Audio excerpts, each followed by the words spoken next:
Así que le damos la bienvenida y lo felicito por haberse interesado. Sabemos que fueron seleccionados por su entidad ejecutora en la medida que ustedes también van a poder replicar a sus colegas de la misma entidad para que todos, digamos, estén en la misma situación, en la misma condición para realizar las clases. Voy a dejar al jefe de educación de la Secretaría Ministerial, Patricio Aguirre, quien le dará unas palabras. Bueno, buenas tardes a cada uno de ustedes. En primer lugar, agradecemos la presencia de ustedes, el interés de ustedes también, porque lo fundamental es que la presencia de ustedes, sin duda que tiene un propósito que es mejorar la calidad de la educación, y especialmente con personas jóvenes y adultas. Bueno, yo quiero presentar a Cristian Celedón. Cristian Celedón es especialista en educación, él es psicólogo, él por muchos años trabajó en la Universidad Católica del Norte, y en esa institución, bueno, fue asesor de varios colegios a través del programa Delta. Él es máster en Educación y Políticas Públicas de la Universidad de Glasgow. Él es actualmente asesor de la Universidad de Chile, y la verdad es que él trabaja con varios colegios a lo largo del país. Ahora, yo en lo personal he conocido el trabajo de él porque he participado también como usuario en distintos seminarios nacionales e internacionales, ¿ya? Así que yo quiero destacar la formación de Cristian Celedón. Agradecemos también que él haya postulado un proceso de licitación, porque la verdad es que todos estos cursos nosotros los licitamos y es sumamente importante. Y aquí hay dos cosas que quiero destacar respecto al curso en el que van a estar ustedes. Por una parte, el uso de los medios tecnológicos sin duda que es importante, ¿ya? Pero una de las razones que también ayudó a la selección de Cristian Celedón como parte de este curso es la importancia del modelo pedagógico. Son ambas cosas que deben conciliarse, porque la verdad de las cosas es que podemos tener muchos expertos en informática, pero la verdad es que si no hay un buen modelo pedagógico, si no hay un buen diseño de una cápsula de clase, la verdad es que al final esos esfuerzos muchas veces no tienen los resultados esperados. Y de hecho, muchos de los conflictos que han habido en las unidades educativas en términos generales, conflictos donde hay quejas de parte de los profesores, ya por la recarga laboral, hay quejas de los propios estudiantes, de los propios alumnos, hay padres que dicen que son muchas actividades, hay padres que dicen que son muy pocas actividades, y así, y todo eso se debe justamente porque no hay claridad del modelo pedagógico. Entonces, en ese sentido, bueno, Cristian va a tratar de combinar esas dos cosas, el uso de la tecnología como un recurso sin duda que importante, que es el centro de la capacitación, pero no podemos dejar de lado el modelo pedagógico. Así que, Cristian, tienes todo tuya la audiencia para comenzar con este curso. Muchas gracias, Patricio, por la introducción. Bueno, y agradecido también por la participación de hoy. Les voy a pedir, les voy a comentar algunos elementos para poder ordenarnos en la ejecución del taller. Denme un segundo. Necesito anclar esto. Ya, perfecto. Les voy a dar unas directrices para este taller. Primero, les doy la bienvenida a este taller de diseño de ambientes de aprendizaje. Este taller tiene principalmente, como bien decía Patricio, el objetivo de poder entregarles herramientas y algunas recomendaciones para poder enfrentar el contexto remoto, pero también con una lógica mixta. Esto quiere decir que ver algunos temas de metodología y obviamente dar algunas recomendaciones de cómo hacer esta bajada concretamente al proceso formativo, que es lo importante. Mi nombre es Cristian Celedón y la dinámica que vamos a trabajar es la siguiente. Yo voy a hacer una primera parte donde voy a presentar.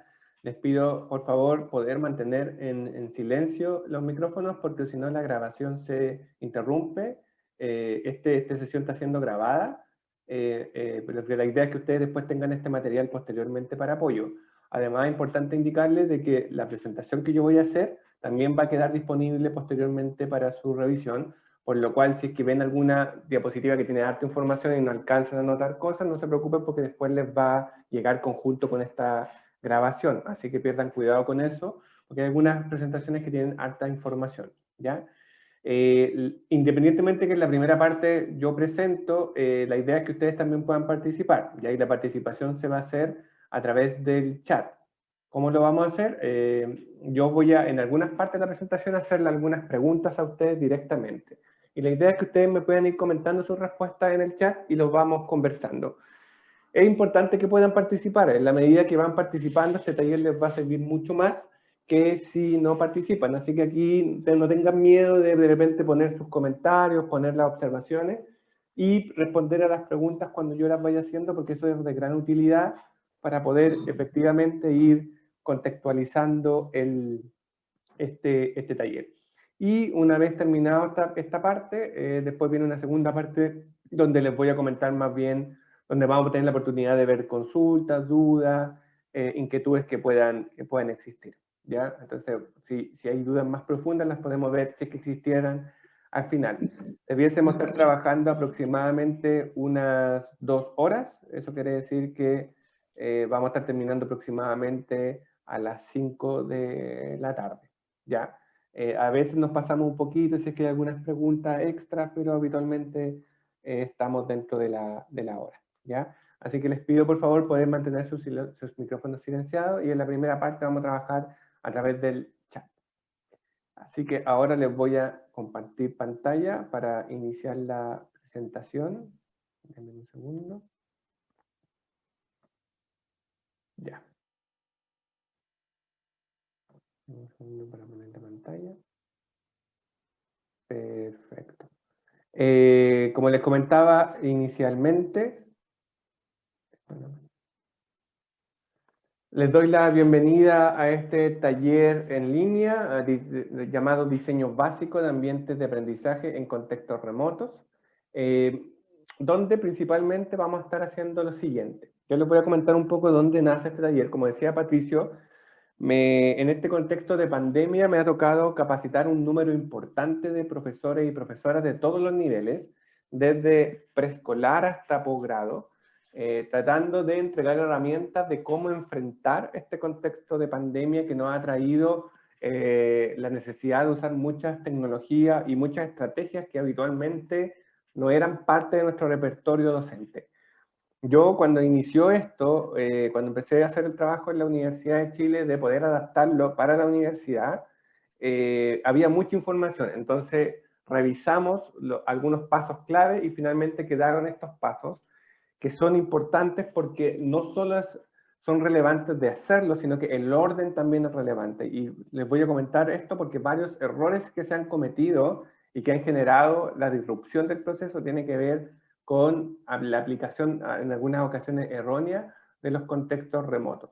Y vamos a ver algunos ejemplos de implementación, algunos ejemplos que los vamos a ir adaptando y conversando respecto al contexto que tienen ustedes. Y por eso les comentaba al principio que es importante su participación para que podamos ir contextualizando e ir viendo como en más detalle los aspectos respecto a lo que a ustedes les pasa en su contexto específico, ¿ya? Entonces, es súper importante que puedan participar activamente.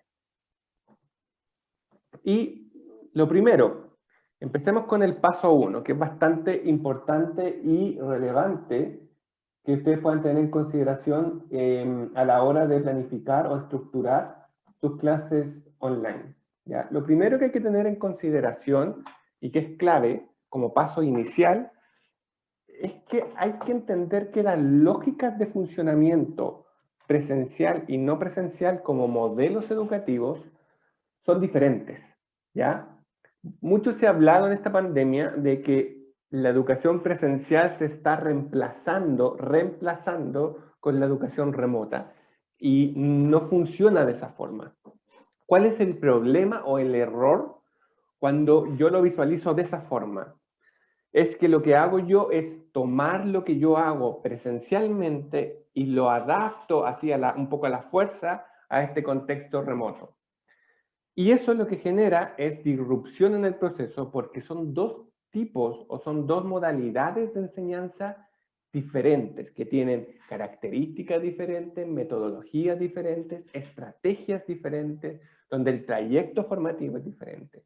Entonces, cuando ustedes ven, por ejemplo, que los estudiantes reclaman, que sienten que no están apoyados, que sienten que no tienen supervisión, que sienten que están perdidos, Eso no es porque la educación remota no sea adecuada, sino que es porque el proceso se está haciendo siguiendo las indicaciones de una educación tradicional o presencial. Entonces, se genera una diferenciación. Por ejemplo, y acá partimos, estoy con el chat abierto y les voy a hacer algunas preguntas.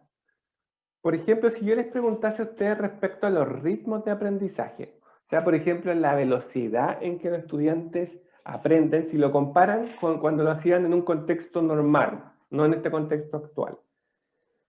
¿Qué se han fijado o qué se han dado cuenta de los ritmos de aprendizaje de sus estudiantes?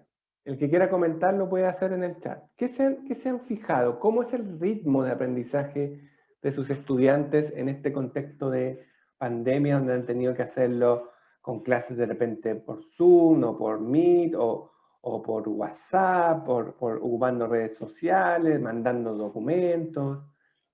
¿Cómo ha sido desde su percepción, desde la percepción de ustedes, los ritmos de aprendizaje de sus estudiantes, las velocidades de aprendizaje?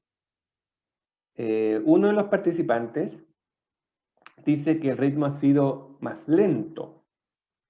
Ruth dice lo mismo, que el ritmo ha sido más lento. ¿Qué más tiene experiencia en ese sentido? Francisco dice, son todos diferentes. Miren, ojo esto, pero creo que en general es más lento, ya que hay más distracción para adaptarse a las plataformas. África dice, les cuesta más. ¿Qué es lo interesante de esto? Ahí, por ejemplo, Francisco dice, para todos ha sido un poco diferente. Hay un elemento que se activa cuando el proceso formativo es remoto, que no se activa tanto cuando el proceso formativo es presencial. Si yo les preguntase a ustedes, ¿qué habilidad creen que el estudiante debe desarrollar más cuando está en un contexto remoto que cuando está en un contexto presencial? ¿Cuál creen ustedes? Neusi dice conocer, pero ¿qué habilidad propia del estudiante? Por ejemplo, en la gestión de su aprendizaje. ¿Cómo es la gestión del aprendizaje del estudiante en este contexto? Dice, deberían ser más proactivos, de concentración y regularse. Por ahí va por lo que dice, deberían ser más proactivos, de regularse. Pero ¿cómo se denomina eso? Cuando nosotros pedimos que los estudiantes sean ¿más qué? Sí, autoaprendizaje, por ahí va. Muy bien, Neusi. Más autónomos, ¿ya? Un contexto, un elemento importante, como dice Francisco, que tienen que tener en consideración, es que en los contextos remotos, el estudiante funciona bajo una lógica de mayor autorregulación, de mayor autogestión del propio aprendizaje. Cuando el estudiante está en la sala de clases, la autorregulación es mucho menor, porque el proceso está supervisado de manera más cercana, ¿ya? Entonces, ¿por qué les comento esto?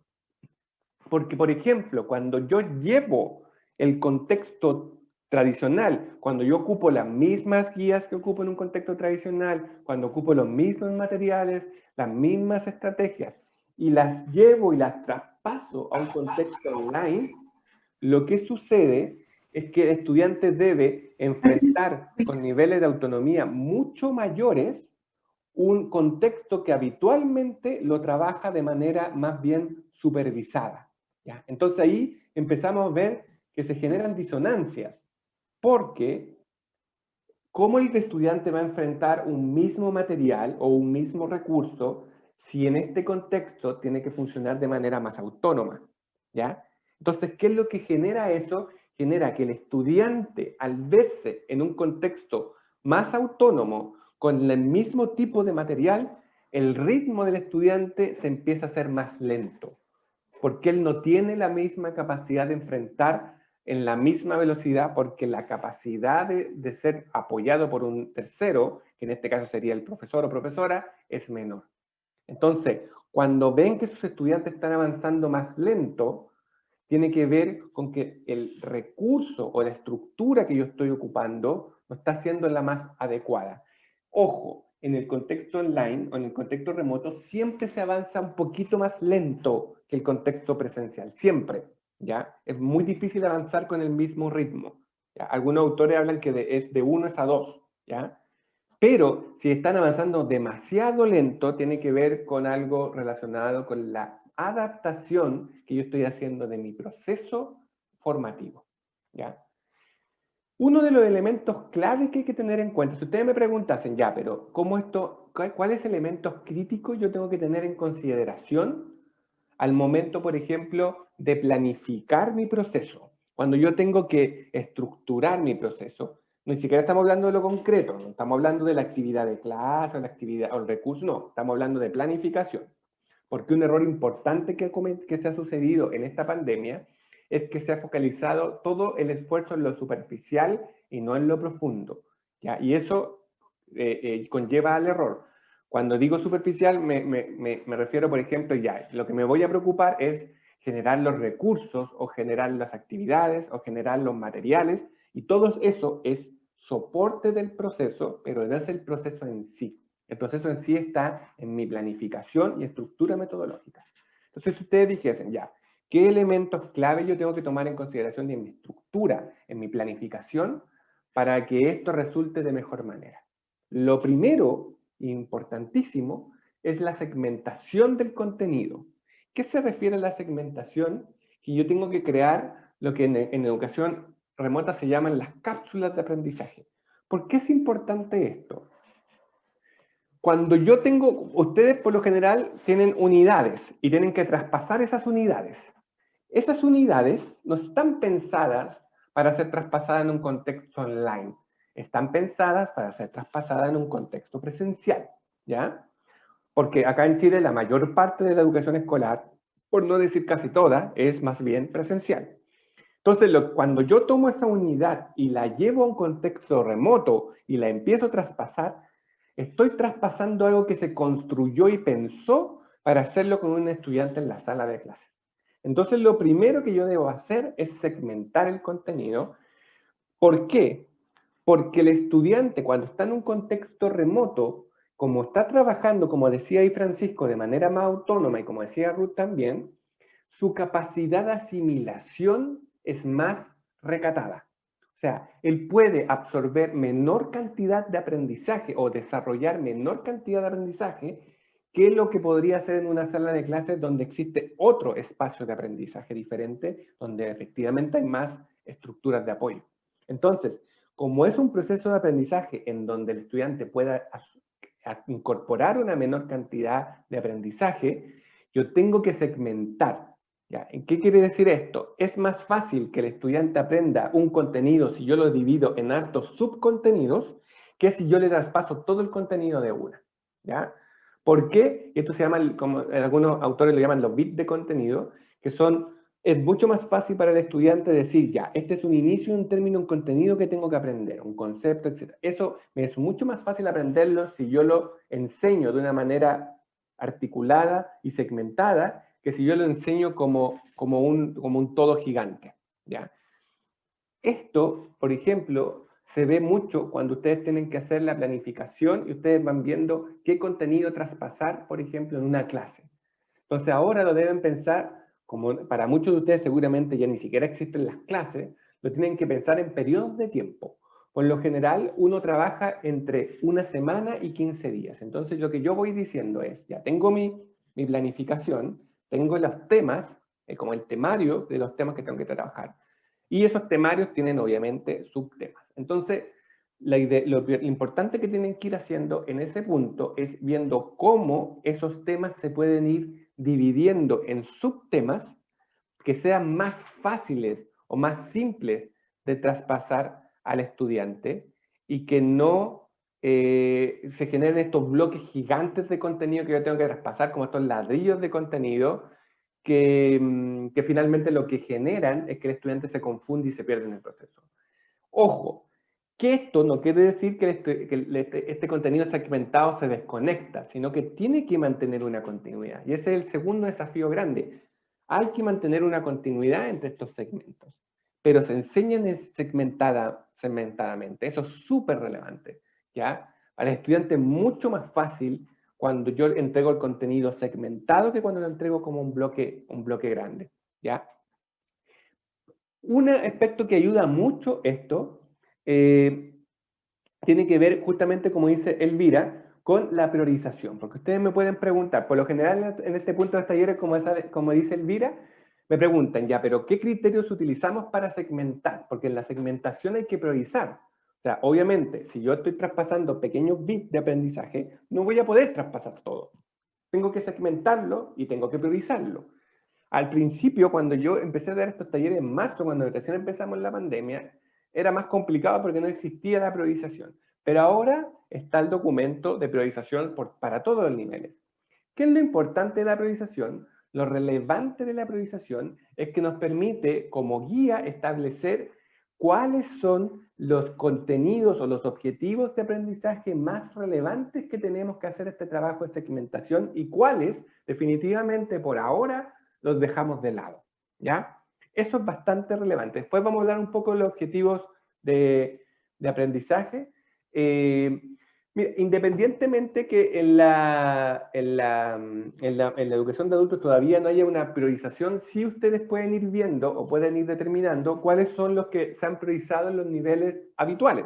Por ejemplo, qué es lo que se ha priorizado para tercero medio, qué es lo que se ha priorizado para cuarto medio, y eso también les permite tener una guía de saber qué contenidos o qué objetivos están siendo más prioritarios que otros, ¿ya? Porque, ojo, hay que segmentar y en la segmentación hay que priorizar, ¿ya? Es importante esto, ¿ya? Porque en el caso que yo no priorice o en el caso que yo intente traspasar todo lo que yo tenía pensado por planificación inicial, que la pensé en un contexto presencial, va a ser imposible y voy a generar estrés para mí como profesor o profesora, para los estudiantes, etc. Hay que priorizar, ¿ya? Y sí, después en el ejemplo, Nathaniel, lo vamos a ir viendo como más en detalle, pero sí, va en esa línea. Y lo otro importante es que hay que usar extensivamente el propio contexto del estudiante. Esto no quiere decir, ojo, no quiere decir que yo tengo como que llevar la sala de clase a la casa del estudiante. Eso no es, sino que es cómo yo ocupo el contexto del estudiante como un recurso de aprendizaje, cómo yo contextualizo, por ejemplo, mis actividades, mis guías, mis ejercicios, para que él ocupe ese contexto que lo rodea como un escenario de aprendizaje y le sea mucho más fácil entender la materia. Porque obviamente, como no va a estar en la sala de clase y no va a tener el mismo apoyo que tiene cuando está en la sala, ¿cómo yo ayudo o cómo yo resignifico su espacio, cosas cotidianas que pueden tener en su espacio, para poder utilizarlos como recursos de aprendizaje? Cómo todo lo que lo rodea puede transformarse en un recurso de aprendizaje. Entonces, ¿qué es lo importante de esto? Que cuando llega el momento, que el paso como 3 o 4, cuando se idean las actividades, ya yo lo tengo súper claro que toda esa estructura de actividad, guía, recursos, lo que sea, tiene que estar conectada con el uso extensivo del propio contexto, ¿ya? Porque en este momento en la sala no existe como tal. Entonces, ¿cómo yo puedo utilizar recursos de la propia vida del estudiante que esté vinculado con todos los elementos vistos anteriormente? Entonces, sí, Elvira, es súper importante. Por ejemplo, después lo vamos a ver cuando veamos el modelo ADI, que lo vamos a ver después, que es el modelo que se ocupa en educación de adultos, que efectivamente uno levanta información del contexto o caracterización del estudiante, porque ustedes necesitan saber qué es lo que va pasando con cada estudiante, cuál es la realidad de cada estudiante, porque el conocer esa realidad, el conocer el contexto, les da una herramienta importantísima para poder adecuar herramientas de trabajo para su grupo completo, porque efectivamente puede ser complicado realizar herramientas para cada uno, pero sí entendiendo el contexto de los diferentes estudiantes, me permite establecer mejores formas de establecer la comunicación con ellos. Después vamos a ver ejemplos, pero obviamente, por ejemplo, si la mayoría de mis estudiantes no se puede conectar a una videollamada y se vinculan a través de WhatsApp quiere decir, por ejemplo, que el contexto de planificación tiene que considerar, por ejemplo, que van a haber más espacios asincrónicos que sincrónicos. Entonces, toda mi estructura de planificación, de alguna manera, se sustenta en la caracterización que yo hago de los profesores que yo tengo, o sea, de los y las estudiantes que yo tengo enfrente. Entonces, por eso es importante entender este paso 1, ¿ya? ¿Por qué se lo reitero? Porque en los gran cantidad de talleres que me he hecho, que he estado participando, me ha tocado mucho conversar con profesores que se saltaron este paso. Pasaron directamente a trabajar en los recursos, en las actividades, en la plataforma, en cosas así, y descuidaron el proceso de revisión y planificación de esto. Y eso genera, o sea, es imposible que la estructura funcione bien si es que yo no hago esta revisión al proceso de planificación. En lo concreto, ustedes debiesen tomar sus planificaciones, tomar su estructura. Sí, Patricio, obviamente fue muy repentino. O sea, cuando yo me refiero a errores, no digo que las cosas se hicieron porque, como por adrede, sino que fue porque muchas veces no tuvimos la oportunidad o el tiempo de estructurar esto. Era totalmente esperable que sucediera eso. Entonces, como sucedió repentinamente, no tuvimos momentos para poder establecer esto. Y por eso, esta instancia de capacitación que estamos haciendo ahora es un poco para que ustedes tengan esta reflexión de qué cosas poder ir trabajando.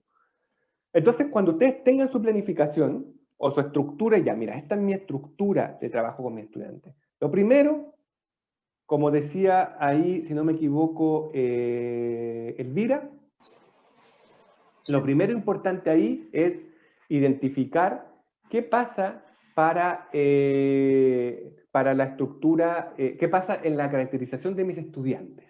¿Qué sucede en mis estudiantes? Ahí puedo aplicar una encuesta, llamadas telefónicas, un WhatsApp, un grupo de WhatsApp, o sea, la estrategia que ustedes consideren más adecuada, pero necesito entender, ¿ya?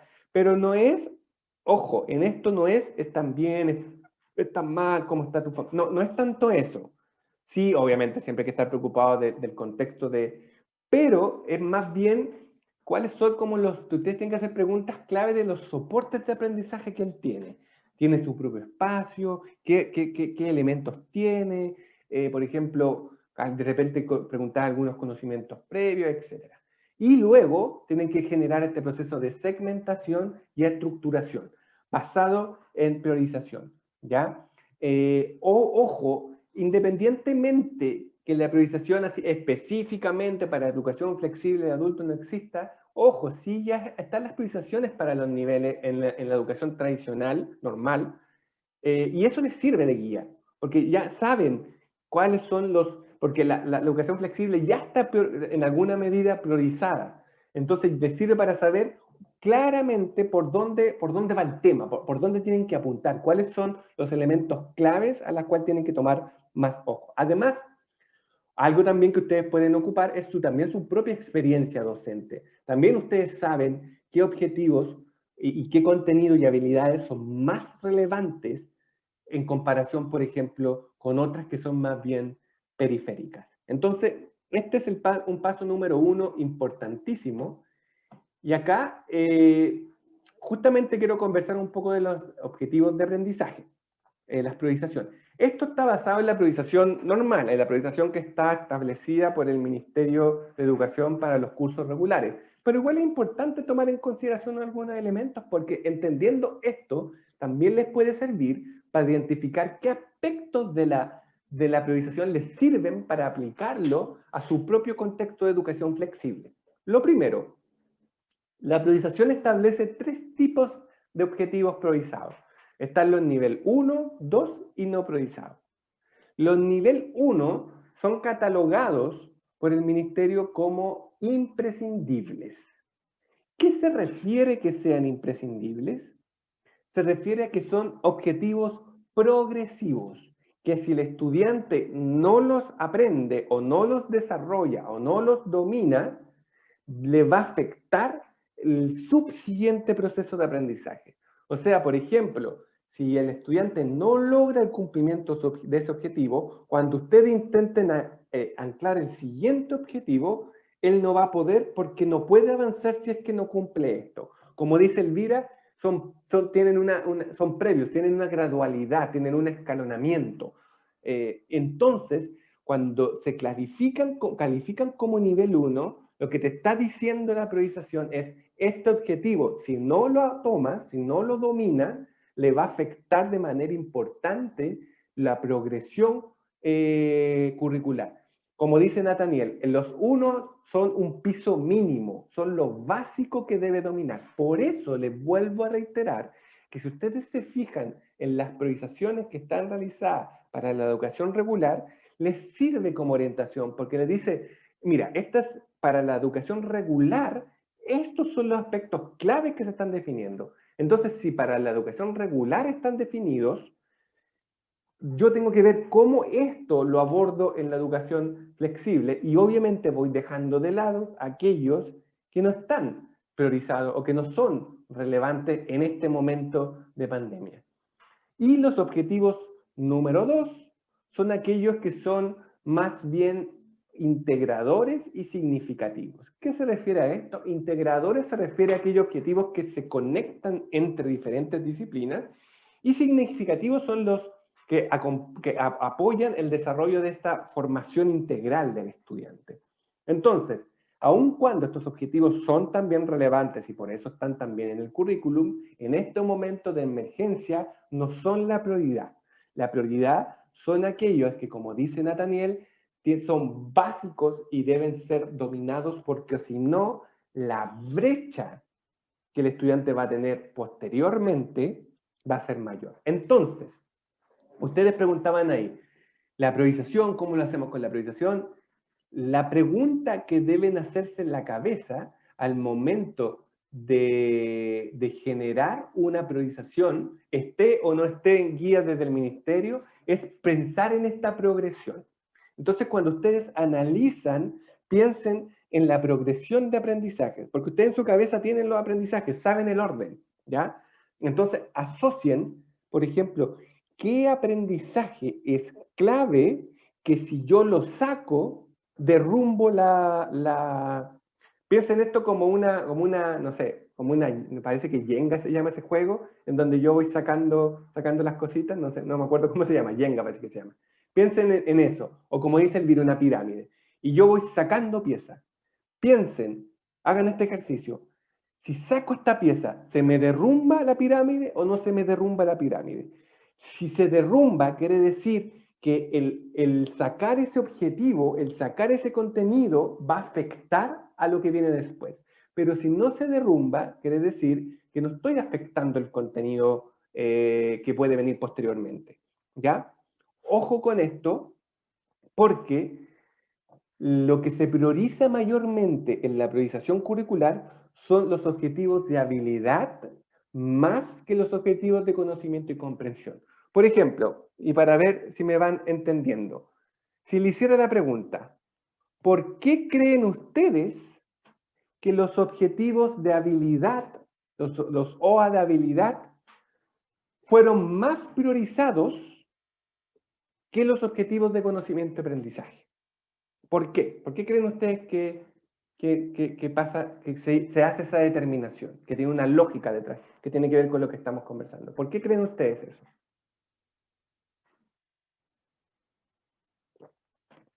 Sí, las habilidades obviamente son transversales, pero más que la transversalidad propiamente tal.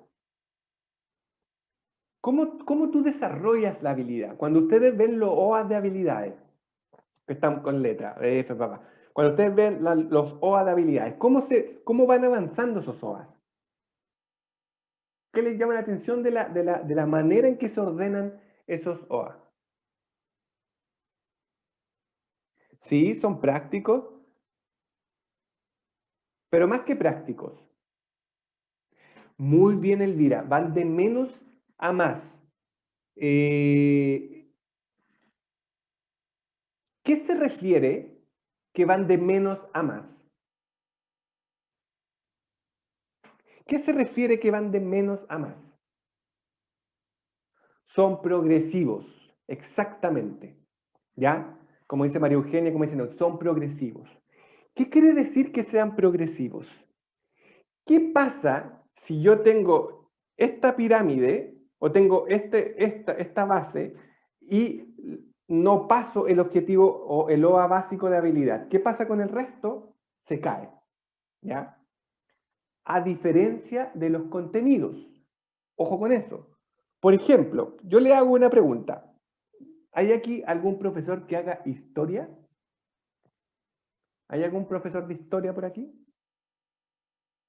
Por ejemplo, Nathaniel, yo te hago la pregunta. Hay un OA de aprendizaje que es la conquista de Chile, si no me equivoco, el descubrimiento de Chile que está en segundo medio. Por ejemplo, el estudiante puede aprender el contenido sobre el viaje de Diego de Almagro sin haber estudiado el descubrimiento de América. ¿Lo puede entender o es imposible que lo entienda? ¿Puede entender ese contenido sin haber estudiado otro contenido anterior? Nathaniel, ¿puede o no puede? Estoy hablando de contenido.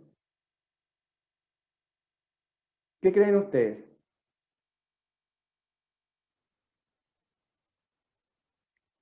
Por ejemplo, sí puede. Obviamente, el hecho de saber el contenido anterior le ayuda a entender de mejor manera el otro contenido. Pero no es extremadamente necesario. Él puede entender por qué los españoles vinieron a Chile, que el oro, que bla, bla, bla, toda la historia, sin haber estudiado cómo llegaron los españoles, por ejemplo, a América, por ejemplo. ¿Ya? Puede entender eso. Pero les vuelvo a hacer la pregunta. En esa misma unidad están los objetivos de aprendizaje que parten. Uno de los objetivos de habilidad iniciales es identificar información en fuentes primarias y secundarias. Y luego hay una habilidad más amplia que es, por ejemplo, construir tu opinión crítica sobre un fenómeno o causa histórica y compartirlo. Les vuelvo a hacer la pregunta. ¿El estudiante puede construir una opinión crítica? No una opinión crítica sobre un fenómeno histórico sin haber desarrollado la habilidad de identificar información clave en fuentes primarias y secundarias? ¿Puede? No puede. No puede construir una opinión sin tener la información clave del fenómeno histórico que está haciendo. Esa es la diferencia clave. Entonces, cuando ustedes deben priorizar, independientemente de lo que indique el ministerio, de lo que las priorizaciones que existen, independientemente de eso, cuando ustedes deben priorizar, piensen eso.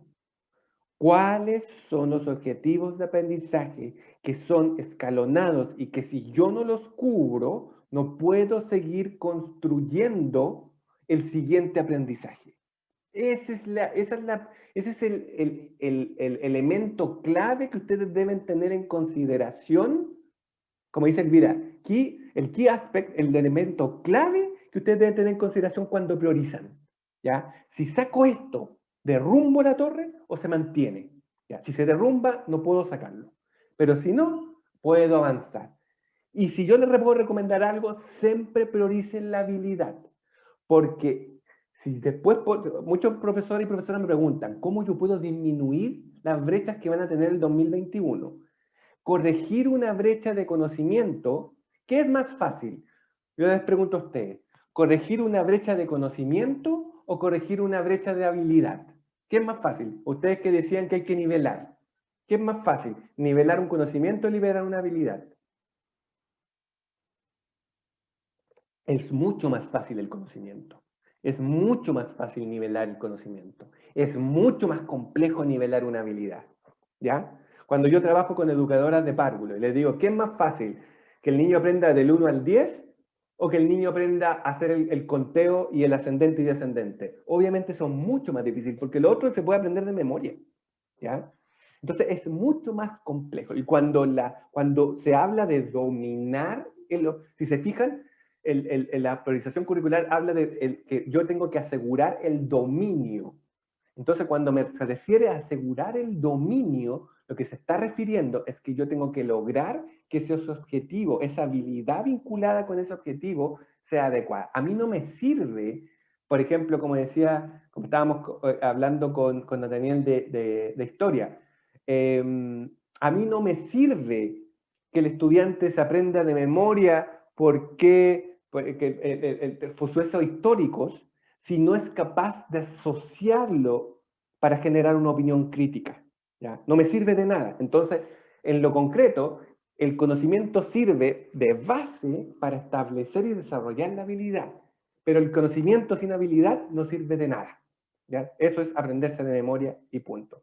Entonces, como bien dice Nathaniel, esto piénsenlo como que es como un juego. Yo no puedo avanzar a la siguiente etapa si es que no desbloqueo ese logro. ¿Ya? Entonces, el estudiante es igual. Él no puede avanzar si es que ustedes no le enseñan eso clave. Entonces, ese es el elemento clave que tienen que tener en consideración para priorizar. ¿Ya? Obviamente se pueden ayudar con las priorizaciones que pueden venir oficiales del ministerio, etc. Pero eso, en su cabeza pedagógica, ese es el elemento clave que tienen que tener en consideración para poder avanzar en saber qué es lo que segmento y qué es lo que no segmento. ¿Ya? Ahora ya discutimos la primera parte, ya la primera parte que tiene que ver con toda la estructura de priorización, de segmentación, de planificación, ya. Ustedes me dicen, ya tenemos claro, ya tenemos que priorizar, segmentar, ocupar el contexto del estudiante, consultar al estudiante, levantar información, ver qué es lo que me derrumba la pirámide que no, agarrar su planificación, ir rayándola, mira, esto puedo, esto no puedo, esto es importante, esto es relevante, ya. Y ustedes tienen su planificación toda rayada, lista ya. Esto es lo que modifiqué. Si yo terminara el taller ahora, ustedes me dirían, pues no me sirve de nada, pues, porque al final de la planificación al hecho hay mucho trecho. O sea, ¿cómo bajo esto? En este contexto difícil en el que estamos ahora. ¿Ya? Y para eso, antes de ir a lo más básico de cómo hacer esta bajada, siempre yo muestro este cuadro, que es bastante como claro de lo que está un poco pasando, para entender un poco dónde está el elemento clave y dónde no están los elementos clave, porque en este momento hay que saber dónde está el elemento clave y dónde no. Yo les pregunto, ahí, ¿qué les llama la atención de ese cuadro?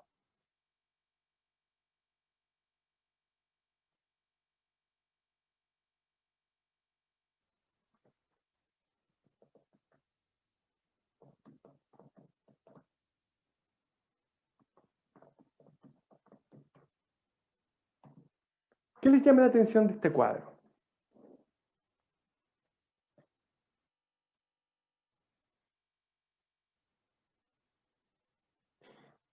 Ya, Neusi dice que hay una línea divisoria. Hay una línea divisoria. Ahí dice, Cristian dice que se encuentran todos los factores, pero que no se sabe si el alumno está realmente aprendiendo. Nathaniel dice que hay una interrupción interesante en el proceso de enseñanza-aprendizaje. África dice lo que los separa de los alumnos. Elvira dice la comunicación es diferida. Ya. Varios dijeron, me llama la atención que hay ahí como una barrera. Hay una línea ahí que separa al estudiante de todos los demás. Entonces, si yo les preguntase, si yo les hiciera la pregunta, ¿qué es lo que creen ustedes que es esa barrera? La única pista que les voy a dar es, no es ni los computadores ni la internet. No es eso. ¿Ya? Porque lo primero que yo pregunto a los profesores, lo primero que me dicen es, la internet, no pueden conectarse. No, eso no es. ¿Ya? ¿Qué es esa barrera? ¿Qué es esa barrera? ¿Qué es lo que creen ustedes que constituye esa barrera? Francisco dice la motivación. ¿Qué más? África dice el estar en contacto, la comunicación. ¿Qué más? Su entorno. Por ejemplo, si yo les preguntase a ustedes,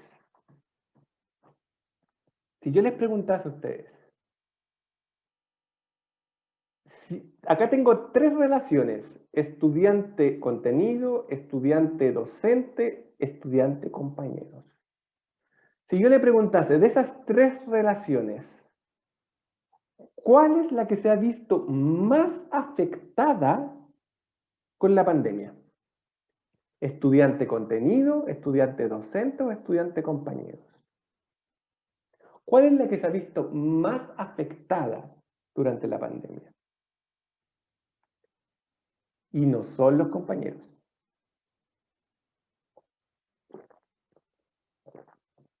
Muy bien, Francisco.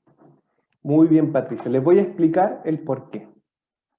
Esto es muy importante que lo podamos tener en cuenta porque nos ayuda a comprender dónde debemos poner el ojo y dónde no es tan prioritario.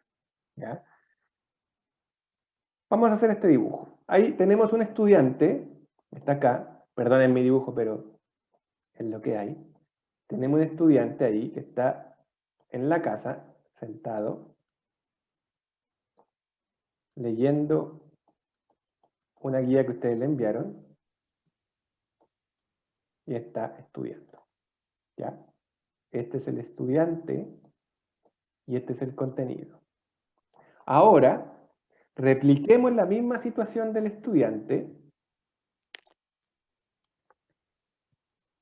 Está el mismo estudiante, es exactamente el mismo, con el gorrito, el mismo, enfrentando el mismo contenido, ojo. Pero aquí está en la casa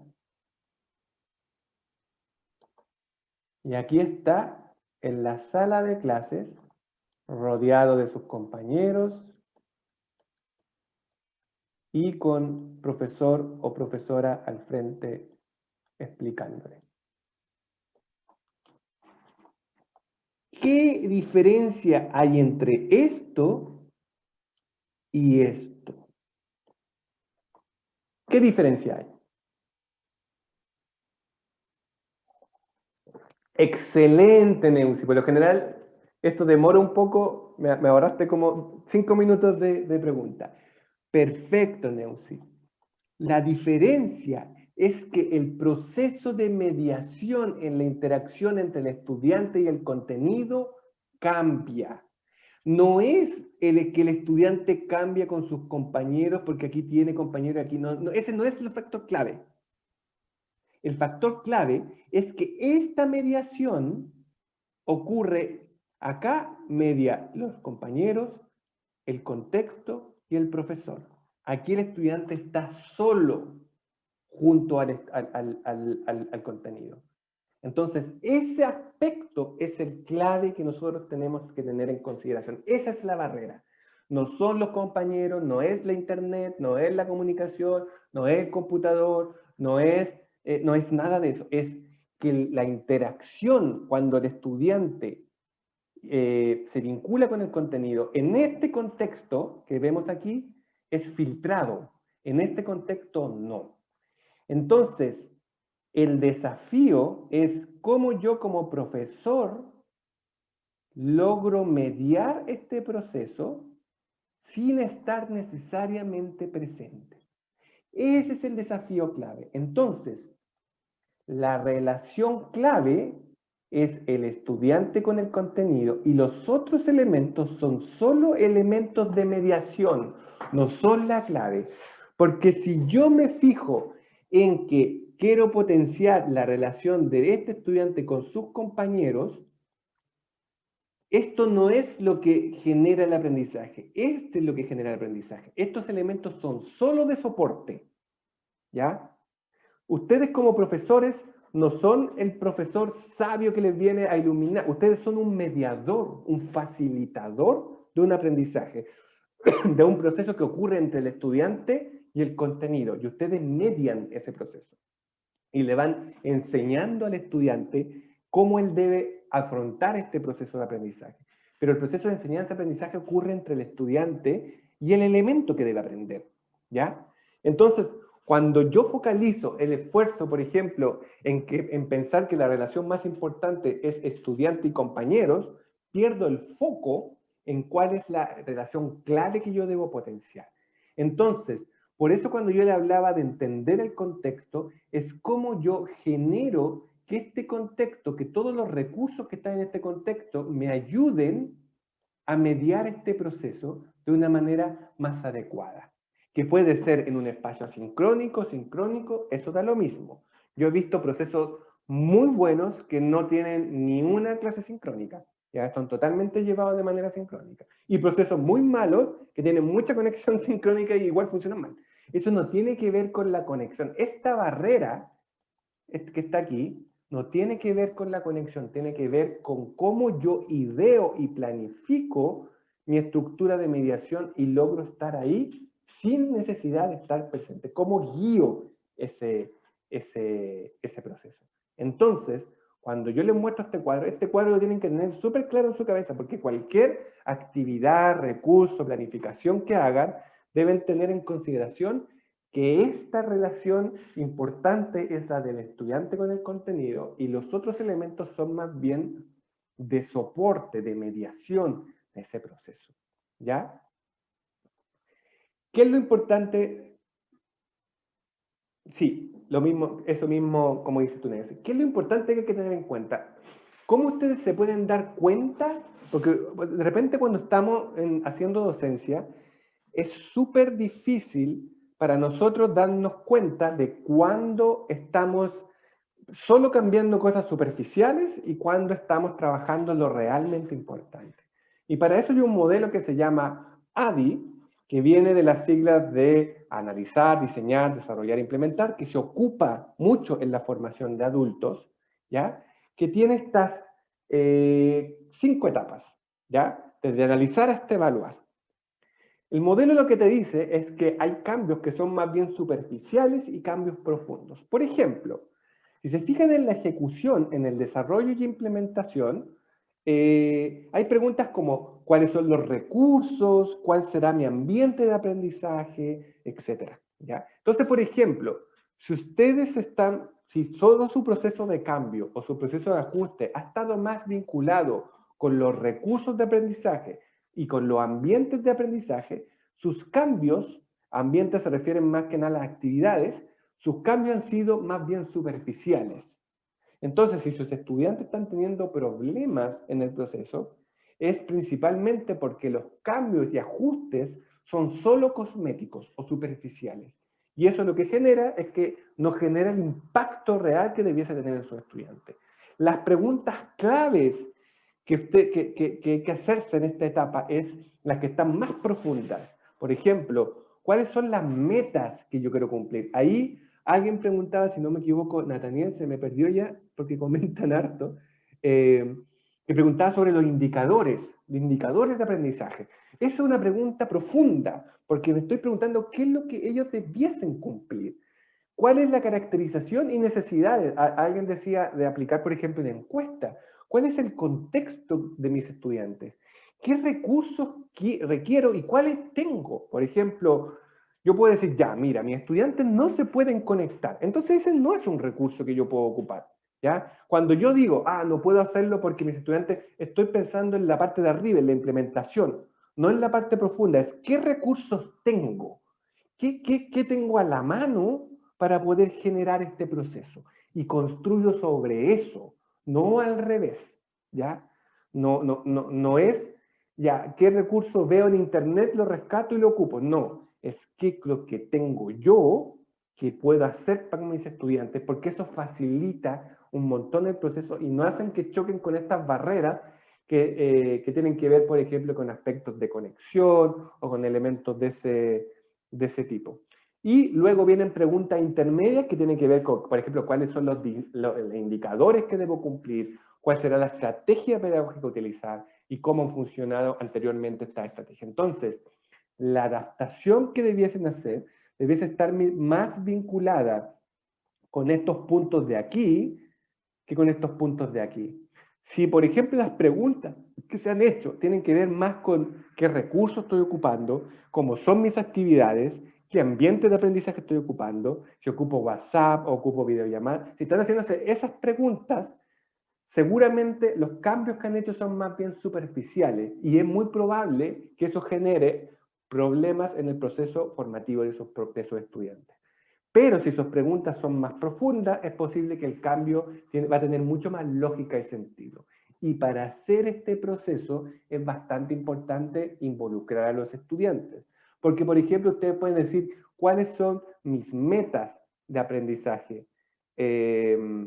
¿Cuáles son mis metas de aprendizaje, por ejemplo? Eso es súper importante porque si, por ejemplo, ustedes reciben estudiantes que vienen desfasados o con problemas de nivelación, eso les permite inmediatamente saber, ya, tengo que poner primero foco en esto antes de construir o priorizar lo otro. Si no, al final empiezan a atrasar un proceso, pero no atrasarlo porque los estudiantes tienen un problema, atrasarlo porque no se planificó desde un comienzo. Entonces, esto es bastante importante tenerlo en consideración cuando ustedes están haciendo la estructuración de su proceso y las preguntas que tienen que ir haciendo. Y eso les permite, hay como, de repente yo le hago a algunos profes que hagan como una especie de termómetro, y si está más alto el termómetro, quiere decir que es más superficial, y si está más profundo, quiere decir que están haciendo cambios reales en esa planificación. ¿Ya?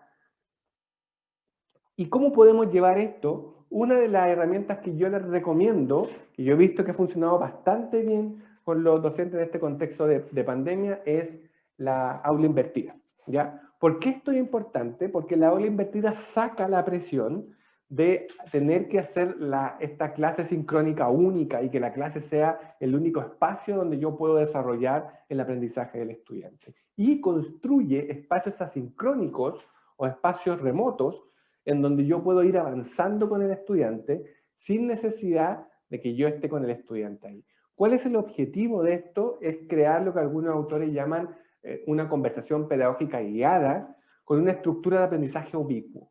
¿Qué quiere decir? Esto es un concepto súper importante que deben manejar para poder entender este concepto de la educación remota.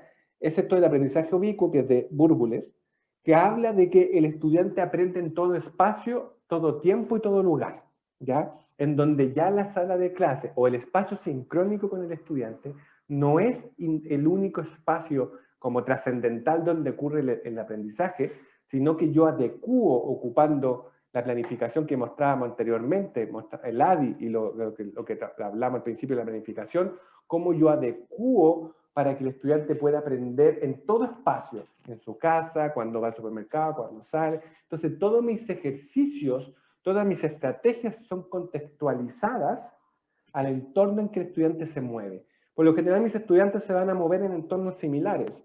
Entonces, yo tengo que ir generando de que él aprenda matemática en la casa, cuando va a comprar, cuando va al supermercado. Entonces, mis ejercicios, mis estrategias tienen que estar pensadas para que él pueda aplicar el conocimiento en todo espacio y todo lugar.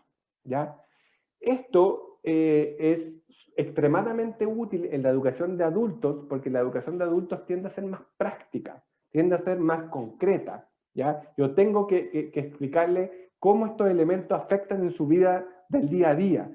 Entonces, asociar estos elementos al día a día, como dice Bourboulez en este aprendizaje ubicuo, son perfectos porque al final no es que el estudiante está esperando la clase para aprender, sino que yo estructuro un proceso de aprendizaje donde el estudiante puede aprender en todo espacio y todo lugar.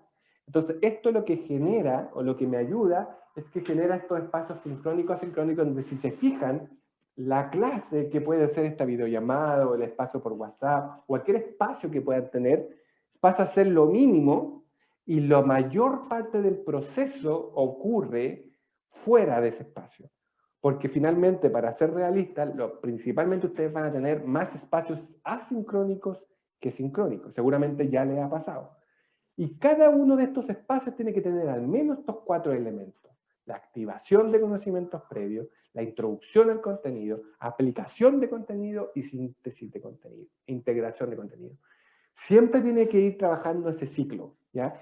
Y esos ciclos tienen que trabajarse en estas pequeñas cápsulas que se deben ir implementando. ¿Por qué es importante trabajar estas situaciones de aprendizaje? Es clave porque el estudiante va inmediatamente aplicando, y no se pierde en esto de no entender por qué está estudiando lo que está estudiando, ¿ya? Y esto se conecta con lo que hablábamos anteriormente de la segmentación, que el estudiante tiene que ir segmentando su contenido y haciendo estos ciclos recurrentes para que todo lo que vaya aprendiendo lo pueda ir adquiriendo de manera mucho más rápida en este contexto, donde efectivamente hemos hablado que avanza mucho más lento. Entonces, si esto lo estructuráramos con una priorización, al principio hablamos, nos detuvimos hartos para hablar cómo estructurar la priorización curricular. Entonces, esto se debiese estructurar de la siguiente manera.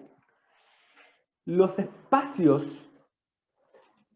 fuera de la clase, yo priorizo el trabajo de contenido, comprensión y habilidades básicas.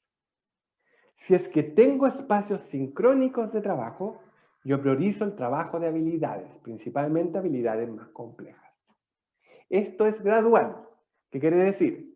Que si yo genero una segmentación de contenido, parto con el conocimiento, comprensión más básico y las habilidades más básicas, trabajo habilidades intermedias durante espacios sincrónicos, si es que los tengo, y posteriormente en los espacios sincrónicos posteriores refuerzo lo que vi desarrollando habilidades de mayor envergadura porque el conocimiento ya está incorporado al principio, ¿ya? En ese contexto es súper importante entender esto. Las habilidades complejas se trabajan cuando yo puedo guiar. El conocimiento, comprensión y habilidades básicas las puedo trabajar con una guía más remota, ¿ya? El ordenamiento de eso es clave porque en la medida que ustedes ordenan eso de esta manera, el estudiante va a requerir menos apoyo constante cuando él está en un contexto solo, cuando está en un contexto remoto sin apoyo. Si yo no genero esta distribución adecuada, y por ejemplo, después vamos a ver un ejemplo, traspaso habilidades complejas cuando el estudiante está solo, genera esta sensación del estudiante, no sé si le ha pasado, que dice, me siento como solo, me siento que no tengo apoyo, me siento que no puedo avanzar. Eso no es porque el estudiante efectivamente no puede avanzar, es porque la exigencia que se le está poniendo para ese bit de contenido o bit de habilidad que debe desarrollar es muy alto, ¿ya? Entonces es importante poder desarrollar esto. Y esto es muy importante acompañarlo con evaluaciones formativas permanentes. Ustedes tienen que levantar evidencia, aunque sea mínima. Después vamos a ver que hay ejemplos súper mínimos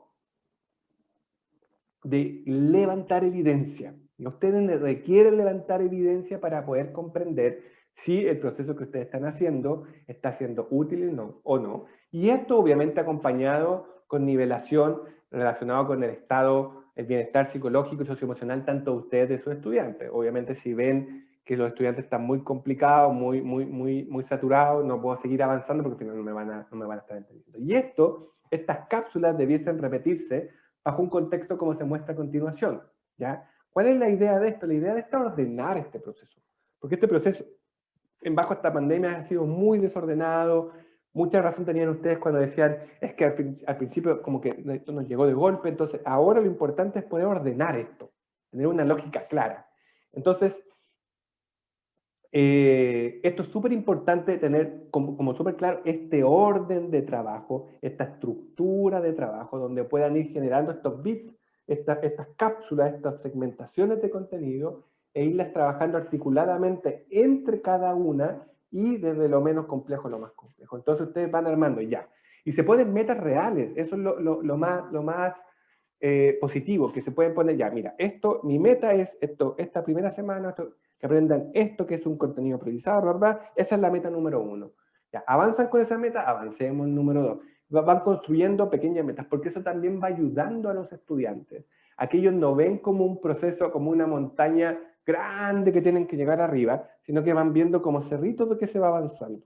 ¿Ya? Si el estudiante percibe el proceso como una montaña gigante, la posibilidad que él se frustre, abandone, no quiera seguir con esto es mucho mayor que si va viendo que el proceso es más bien escalonado. Y para eso hay que avanzar desde la menor complejidad a la mayor complejidad. O sea, nunca voy a trabajar habilidades más complejas en un inicio del proceso, ¿ya? Pero acá me detengo un poco y les hago una pregunta relevante.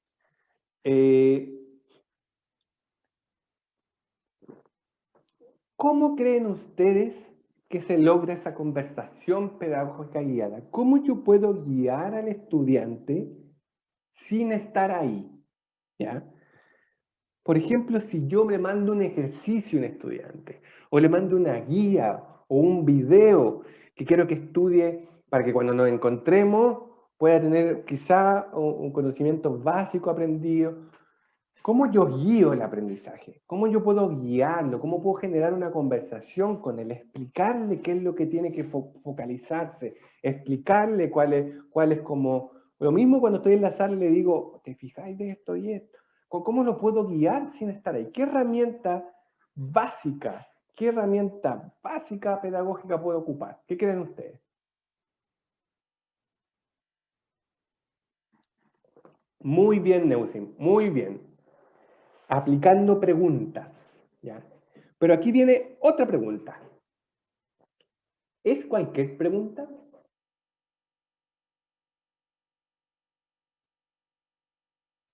¿Cualquier pregunta sirve? Por ahí tienen que ser desafiantes, diálogo pedagógico tiene que ser. ¿Pero es cualquier pregunta? ¿Cualquier pregunta me sirve para poder hacer esto bien? Con tal de que haga preguntas está todo bien. ¿Qué creen ustedes?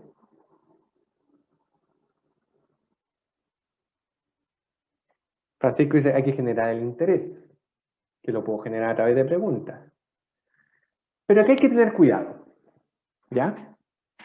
Por ejemplo, les voy a dar un ejemplo.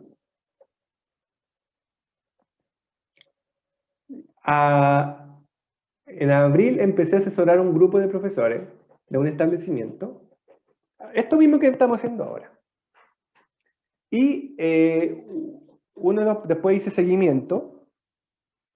Y uno de los profesores en la sesión de seguimiento, que ustedes también, ojo, también van a tener sesión de seguimiento, me dice así como, Cristian, esto no funciona. ¿Ya? Y yo le dije así, a ver, profe, cuénteme qué pasó. Mira, es que yo establecí cápsulas de aprendizaje y les mandé una guía. Era un profesor de historia.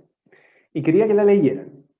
¿Ya? Entonces lo que hice yo fue entregar la guía y establecí preguntas. Porque tú nos explicaste que para guiar el proceso hay que preguntar, porque eso genera esta conversación pedagógica guiada. Le hice una pregunta y la primera clase me contestaron 2 que me contestaron mal, el resto no me contestó, y la otra clase insistí, porque tú dijiste que no insistiéramos, insistí, y ya no me contestó nadie. Así que no me funcionó. Dije, profesor, cuénteme, ¿cómo hizo el proceso? Lo que hice yo fue, empecé una unidad, ¿ya? Empecé una unidad y les mandé un documento de 2 hojas para que leyeran, que era como la introducción a la unidad, ¿ya? Pero yo quería motivarlos. Ese era mi objetivo, yo quería motivarlos. Entonces, como quería motivarlos y levantar su interés en el contenido, en la materia, para que llegaran a la clase más motivados y pudiéramos conversar, yo le hice una pregunta desafiante, ¿ya? Entonces yo les pedí que leyeran el texto y me dieran su opinión crítica respecto al texto. Entonces, ¿cuál era mi objetivo? Que ellos llegaran a la clase y discutiéramos las opiniones. Con tal de, con esa discusión de opinión, yo hacer la introducción y comenzar la clase. Con tal de poder avanzar mejor. Pero los estudiantes no me contestaron y los pocos que me contestaron mal. Me dijo, no, es que son flojos, que nada, ya no importa. ¿Qué pasó ahí? Esto después se corrigió y ahora el profesor está súper bien. ¿Qué pasó ahí? ¿Qué pasó ahí? Hagamos el ejercicio práctico de analizar este caso. ¿Qué pasó ahí? ¿Por qué falló? ¿Qué fue lo que pasó que después lo cambiamos y funcionó súper bien? ¿Qué pasó? Bueno, el profesor hizo la pregunta, estableció el contenido previo, pero los estudiantes pareciese como que no, ni ahí con el tema. Total, según el profesor, que son flojos, es que no les gusta leer, siempre le mando texto y no leen ante la clase, así que les da lo mismo. Muy bien, se saltó habilidades. Si yo les hago la pregunta, la habilidad de desarrollar una opinión crítica sobre un texto, ¿es una habilidad simple o una habilidad compleja? ¿Requiere habilidades mentales simples o habilidades mentales complejas? Es compleja. Entonces, si yo les preguntase a ustedes, cuando el profesor envía este documento, que era el inicio de una unidad, o sea, era una materia que estaban viendo por primera vez, y el estudiante en su casa lee esta materia, que nunca la había visto, y además el profesor le pide desarrollar una habilidad crítica sobre una materia que nunca había visto, ¿qué le pasó a esos estudiantes? ¿Qué les pasó?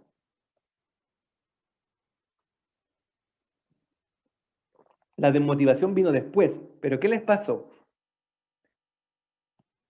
Hay un término súper clave que les pasó, que tiene que ver, sí, se asustaron, pero ¿qué les pasó? ¿Qué pasa cuando el estudiante no puede y no entiende, y no puede y no entiende, y dice, ah, ¿sabéis qué más? ¿Cómo se llama eso? Se frustra. Entonces lo que pasó con ese profesor fue, que en ocasiones se llama las consecuencias inesperadas, que él pensando de que quería motivar y con una buena intención, ocupó mal la herramienta y lo que hizo fue el efecto contrario, frustró a sus estudiantes. ¿Ya? Entonces, ¿cuál fue la corrección que aplicamos en ese momento? Le dije, profesor, lo que debemos hacer es, tenemos que reestructurar y utilizar las preguntas de una manera instrumental. El profesor me dijo, ¿qué te refieres con eso? La pregunta debe ser un elemento gatillador del interés y la motivación del estudiante. Entonces, si yo quiero despertar el interés, quiero que el estudiante responda, le voy a hacer preguntas fáciles o preguntas difíciles. Si quiero que se motive, responda. Fáciles. Porque, ojo, el profesor me decía, pero es que yo no quiero que aprendan de memoria. Es que, profesor, no es el problema que aprendan o no de memoria. En este momento, el objetivo de esto es motivarlos para que se enganchen con el contenido, para yo poder mediar desde lejos. Eso necesito. Entonces necesito instrumentalizar la pregunta, ¿ya? Entonces, obviamente, el profesor instrumentalizó la pregunta y posteriormente los estudiantes empezaron a participar. Porque, les vuelvo a hacer la pregunta a ustedes, ¿qué pasa si el estudiante está solo en la casa, le entregan un texto, 2, 3 preguntas, él las puede contestar y las contestó? ¿Qué pasa cuando yo me encuentro con ese estudiante? ¿Él se va a quedar callado? ¿Se va a quedar lejano? ¿No va a pescar la clase? Lo más seguro es que si él pudo contestar, va a querer participar. Y además, ¿qué pasa qué pasa ese estudiante que antes se frustró y ahora se da cuenta que leyó y puede contestar la pregunta? ¿Qué pasa con ese estudiante? En la interna de ese estudiante. Que al principio se frustró, pero ahora sí puede contestar la pregunta. Se va a sentir mejor, va a tener mayor autoestima, ¿ya? Se va a sentir más seguro, como dice Francisco, se va a motivar. Y eso es clave. Si yo les preguntase, en la experiencia que han tenido de educación remota, ¿es importante o no que el estudiante esté seguro y motivado? ¿O yo prefiero que el estudiante esté asustado o frustrado? No, por supuesto que es relevante. Entonces, el problema es que muchas veces el que frustra al estudiante es el mismo profesor con la estrategia que utiliza, o la profesora. Entonces, por eso es importante que ustedes al momento de seleccionar la herramienta sean súper estratégicos en establecer esto. Y para eso, la pregunta es clave, pero no es cualquier pregunta. Entonces, para esto hay algo que se llama aprendizaje basado en preguntas, que es muy útil en este contexto de pandemia, en donde primero debemos comprender que hay dos tipos de niveles de preguntas, bajo y alto. Las preguntas de nivel bajo son aquellas que son más de recuperar contenido, por ejemplo, defíneme este concepto, y las preguntas de nivel alto exigen operaciones mentales complejas, dame tu opinión sobre algo. Y también hay tipologías de preguntas, que están las de fijación, que son preguntas, por ejemplo, ¿cómo se llama este personaje? Preguntas de aplicación, que son cuando se asocian conceptos, que todavía es recuperación, pero asociando conceptos, y ya las productivas que son, por ejemplo, dame tu opinión, o haz un análisis crítico. Yo no me puedo saltar esto. Esto es igual que los objetivos, es igual que los objetivos de habilidad. Si yo me salto esto, el estudiante pierde el bloque. Entonces, por ejemplo, si estoy trabajando objetivos simples, ¿qué tipo de pregunta voy a aplicar? Preguntas simples. Si estoy trabajando objetivos complejos, ¿qué tipo de pregunta voy a aplicar? complejos. ¿Ya? Entonces, así voy trabajando de a poco para que el estudiante escalonadamente vaya pudiendo desarrollar su aprendizaje. La pregunta debe estar en todo momento. Y ustedes me preguntarán, pero ¿cómo lo establecemos? Y aquí está el ejemplo. ¿Ya? Entonces, si ustedes establecen tiempos de clases, por ejemplo, la mejor manera de guiar el proceso es a través de preguntas. ¿Ya? Porque si ustedes envían un texto, una guía, lo que sea, y no envían las preguntas, el estudiante se va a perder. ¿Ya? Porque está solo trabajando. Él necesita esas guías. ¿Ya? Y eso, ustedes pueden hacer hasta las preguntas por WhatsApp, pueden ocupar cualquier medio, da lo mismo.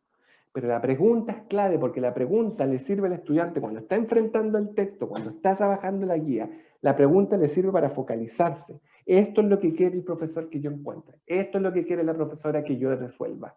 ¿Ya? No cualquier cosa al azar. Él tiene que estar guiado. En estos momentos es clave que cualquier recurso de aprendizaje que ustedes entreguen tiene que ir con preguntas. Todos. Guía, si ven un video, cualquier cosa que le manden debe ir como un set de preguntas. 2, 3 preguntas máximo. Esas son claves porque la pregunta guía.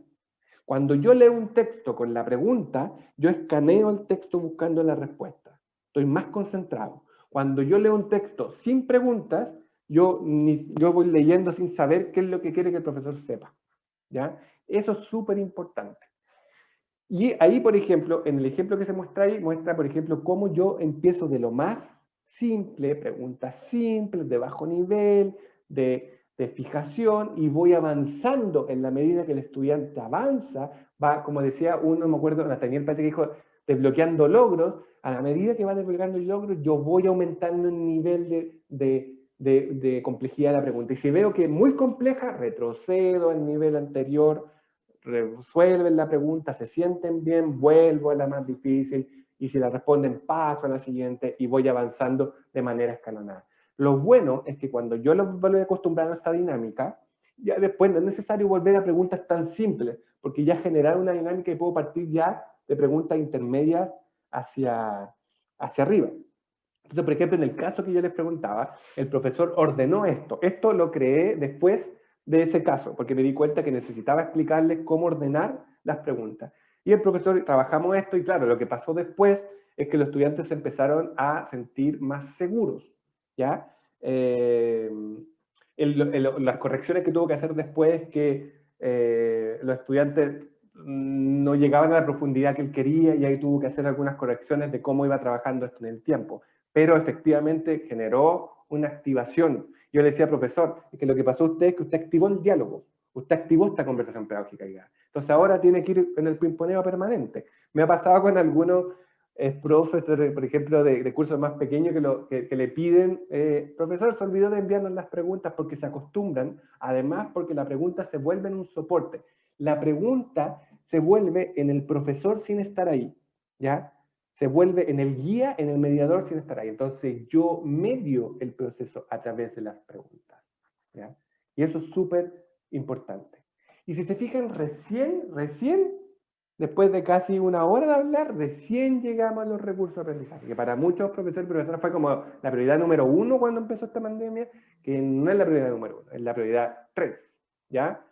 Y en esto no me voy a detener mucho para que veamos los ejemplos y el aspecto más concreto. Recomendaciones básicas para los recursos: ocupen recursos simples, ¿ya? No se compliquen con eso. No pierdan el tiempo tratando de buscar el recurso más complejo, más rebuscado. No pierdan con eso, sino que piensen en lecturas, texto, imágenes, videos, presentaciones. Traten de que sea simple, ¿ya? No compliquen el proceso. Si puedo yo recomendar algunas cosas para elegir el recurso más adecuado, por ejemplo, ocupen los que consideren más relevantes, filtren, que la extensión sea breve. Si van a mandar una guía para leer, un profesor me decía, Cristian, los estudiantes no están leyendo, a pesar de que las preguntas son buenas. Claro, después vi que mandaba guías de 30 hojas, entonces obvio que no lo van a leer. Entonces, que sea breve, ocupar solo lo necesario, llamativo. De repente, si tengo un texto, un video, y quizá el video lo van a estudiar de mejor manera, ya elijo el más llamativo. que contenga el contenido clave, y obviamente también compartan entre colegas. Esto es súper importante, o sea, compartan opiniones, porque muchas veces los problemas que ustedes tienen, su colega ya los solucionó. Y sobre todo, creen material solo si es necesario. Ustedes seguramente están súper complicados por seguridad, o sea, súper complicados de tiempo y todo eso. Entonces la idea es que puedan, de alguna otra manera, crear material y gastar ese tiempo solo si es estrictamente necesario.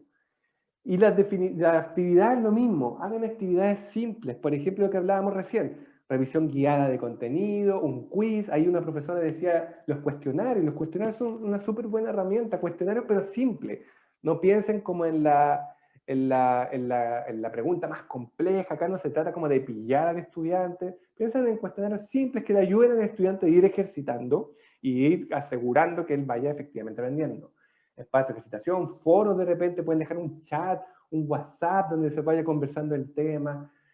Piensen en esta continuidad del proceso, que el estudiante siempre esté como en el proceso de estudio. Y las actividades sincrónicas, por ejemplo, seminarios que pueden, o ejercicios guiados, foros de discusión, cuestionarios, quiz simples que sean online, ahí pueden ver dependiendo de las capacidades que tienen sus estudiantes de conexión. Lo mismo con las evaluaciones. Traten primero de priorizar las evaluaciones formativas, y traten también que sean evaluaciones simples, ¿ya? Pensando que obviamente a ustedes les llega la evaluación predefinida, pero antes de que llegue esta evaluación predefinida por parte del ministerio, ustedes pueden ir haciendo evaluaciones simples, cuestionarios, quiz, que les permiten a ustedes ir viendo si es que efectivamente el estudiante está o no en la senda correcta. Entonces acá no hay que crear un formulario gigante ni un cuestionario gigante, no. Preguntas claves que a ustedes les permitan saber si el estudiante está aprendiendo o no está aprendiendo, ¿ya? Una recomendación, por ejemplo, puede ser ocupar evaluaciones integradas, por ejemplo, porque sobre todo como el estudiante va a estar aprendiendo menor contenido, menor cantidad de contenido, es súper importante que él asocie, por ejemplo, contenidos entre asignaturas o entre disciplinas. Es súper importante porque eso también permite que el estudiante vaya incorporando esta integración del objetivo de aprendizaje de mejor manera. Porque se da cuenta, este contenido en matemática lo puedo ocupar también en historia o en lenguaje. Entonces, independientemente de que en el caso de la educación flexible las evaluaciones están prehechas, ¿ya? Pero ustedes pueden durante el proceso formativo hacer evaluaciones formativas que tengan algunos niveles de integración. Ahí, por ejemplo, se muestra un ejemplo de cómo se combinan diferentes asignaturas en base a este ejercicio que se muestra aquí. Entonces, esto no se preocupen porque después se los voy a poder enviar, ustedes lo van a ver en detalle, pero aquí muestra cómo, por ejemplo, yo puedo integrar. Entonces, ¿qué les recomiendo yo? Vayan integrando contenido, vayan haciendo que el estudiante no esté pegado solo en un contenido, en otro contenido, no generen esos como silos de contenido, sino que lo que logren que el proceso sea un poquito más integral, ¿ya? Si tienen la posibilidad, si no, no, pero si tienen la posibilidad, si pueden coordinarse con colegas, que el proceso sea un poquito más integral para que el estudiante adquiera o domine esas habilidades, pero además pueda incorporar el desarrollo de habilidades entre diferentes, de manera cruzada. Eso es bastante relevante. Y aquí, antes de pasar al ejemplo, me gustaría detenerme en esto unos minutos para poder explicarle estrategias que podemos ocupar dependiendo de la calidad de conexión o de acceso a tecnología que tiene el estudiante. Porque se piensa de que si el estudiante puede conectarse, todo bien, y si no puede conectarse, no se puede hacer nada, cuando no es así. Sobre todo en zonas donde ya no estamos en cuarentena, donde estamos en etapa 2 o etapa 3, donde ya puede haber por lo menos algún contacto mediado, ya no es totalmente trascendental de que el estudiante solo pueda conectarse o no, y eso determine si es que yo puedo tener interacción con el estudiante. Entonces, por ejemplo, acá hay 3 ejemplos de qué pasa si, por ejemplo, los estudiantes tienen baja conexión, moderada conexión o alta conexión. Entonces, por ejemplo, si tienen baja conexión, lo importante es hacer un mixto entre actividades presenciales muy básicas, sin contacto, y asincrónicas, ¿ya? Por ejemplo, TIC muy básicas. Acá hay que pensar, por ejemplo, en el máximo celular, nada más. Esa es como la TIC mayor que vamos a ocupar, celular, nada más. Entonces, por ejemplo, pueden haber estrategias que ustedes pueden ocupar. Por ejemplo, como la entrega de material vía encomienda o entrega sin contacto, o dejar el documento en un espacio donde la persona lo puede retirar. Las zonas que están ya sin cuarentena, que son ya varias en la región, la persona puede ir a buscar un contenido si yo lo dejo en un lugar sin contacto, etc. Definición de puntos de retiro, por ejemplo, coordinación presencial con grupos pequeños, eso sí se puede hacer en algún ya nivel de la etapa 2 en adelante, seguimiento vía telefónica en algunos casos, o vía mensajería, uso de mensajería, por ejemplo, que puede ser un WhatsApp, etc. En este momento, aprovechar esas herramientas puede ser muy útil. Ya después les voy a explicar cómo pueden ir aprovechando y, por ejemplo, hacer cuestionarios. He visto profesores que hacen cuestionarios vía WhatsApp, hay de todo. O sea, si uno quiere ocupar la creatividad acá, puede rebuscársela de 1000 formas. Uso de multimedia básica, por ejemplo. He visto muchos profesores que lo que hacen es que suben sus clases a redes sociales, a Facebook, Instagram. ¿Por qué? Porque las redes sociales no consumen datos. Entonces el estudiante puede tener sin saldo su celular e igual puede acceder a las clases. Entonces profesores que han creado grupos de Facebook o crean un Instagram especial y suben sus clases como un video. Y el estudiante puede tener acceso a ese video a través del celular sin gastar ni un peso de su saldo.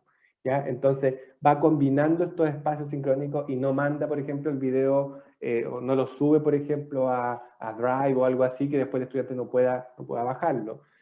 Uso de website o radio o canales de televisión, en este caso, no, en algunos cursos, por ejemplo, menores ocupan lo de TV Educa y cosas así, pero por ejemplo ustedes también pueden de repente ocupar como programas, por ejemplo, que estén pregrabados y decirle al estudiante, mira, ve esto porque ve este contenido, etc.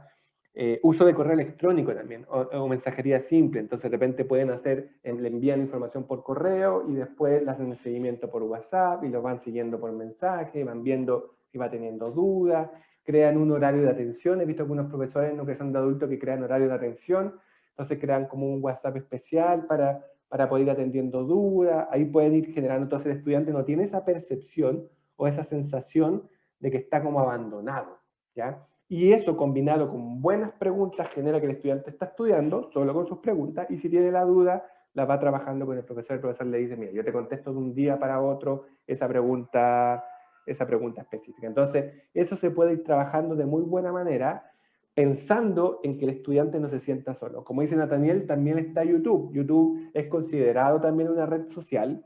Eso quiere decir que también muchas veces algunos planes se puede ver YouTube sin costo. Ahí lo que les aconsejo sí es que los videos los suban de manera oculta. No sé si saben hacer eso, pero cuando ustedes suben un video a YouTube, les da la opción de difusión y hay una difusión que es oculta. Entonces, eso se ahorran de que solamente el video es para quienes le compartan el link. Entonces, por ejemplo, ustedes pueden hacer una combinación bien potente de espacios de trabajo sin ni siquiera, no hemos llegado a una videollamada, combinando, por ejemplo, como dice Elvira, crear un canal privado, combinando mensajería, WhatsApp, redes sociales. Por ejemplo, con redes sociales he visto profesores que han creado grupos y crean foros. Entonces, ponen una nota, por ejemplo, por la participación en el foro y crean como portafolios que están en el Facebook. Entonces, combinan. Entonces, al final el estudiante tiene diferentes estrategias asociadas a mecanismos que le ocupan su vida cotidiana. El WhatsApp, el Instagram, el Facebook, el YouTube, etc. ¿Ya? Y yo puedo construir esta cápsula quizás hasta sin necesidad que los estudiantes se conecten o solo generar espacios de conexión cuando sea necesario o cada cierto tiempo, una vez a la semana, etcétera, dependiendo de el contenido que estoy trabajando, ¿ya? O cada 15 días, he visto algunos casos que lo hacen cada 15 días, o hacen una sesión semanal, etcétera, ¿ya? Por ejemplo, muchos profesores han desarrollado también la retroalimentación vía WhatsApp a través de audios, que ahí Elvira lo dijo. Entonces ellos le envían, por ejemplo, para no demorarse escribiendo, le envían la retroalimentación a través de un audio y van interactuando de esa manera, porque también eso genera cercanía porque el estudiante lo escucha. Entonces eso también genera una especie como que estoy conversando con mi profesor, ¿ya? Lo importante de esto sí es poder generar claramente horarios de atención, porque uno de los problemas que trae esto es que los estudiantes después empiezan en cualquier momento a preguntar. Es importante que ustedes establezcan horarios de atención y digan, mire, yo de las 9 hasta cierta hora reviso y yo contesto de un día para otro, no sé, cosas así para que ellos sepan de que no vamos a estar a las 11 de la noche contestando un WhatsApp, ¿ya? Y lo importante sí de esto es tener cuidado con los aspectos éticos, con los aspectos de bullying, porque como vamos a estar ocupando redes sociales, que muchas veces son personales, hay que tener cuidado con los límites de esto, ¿ya? Y por lo general yo les recomiendo a los profesores crear cuentas especiales para esto, para que no se asocie como a cuentas personales, ¿ya?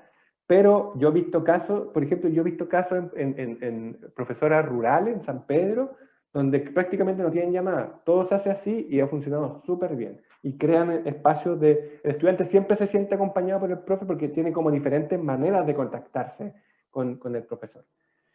Si ya pasamos a un nivel mixto, en donde ya hay algún nivel de conexión mayor que pueda haber, ya el estudiante tiene acceso a un computador o tiene acceso a un internet de mejor calidad, podemos ya hacer un híbrido, que sería combinación entre sincrónico y sincrónico, pero con predominancia sincrónica.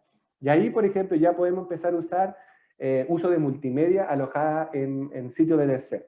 Por ejemplo, YouTube, por ejemplo, videos que estén en otros sitios.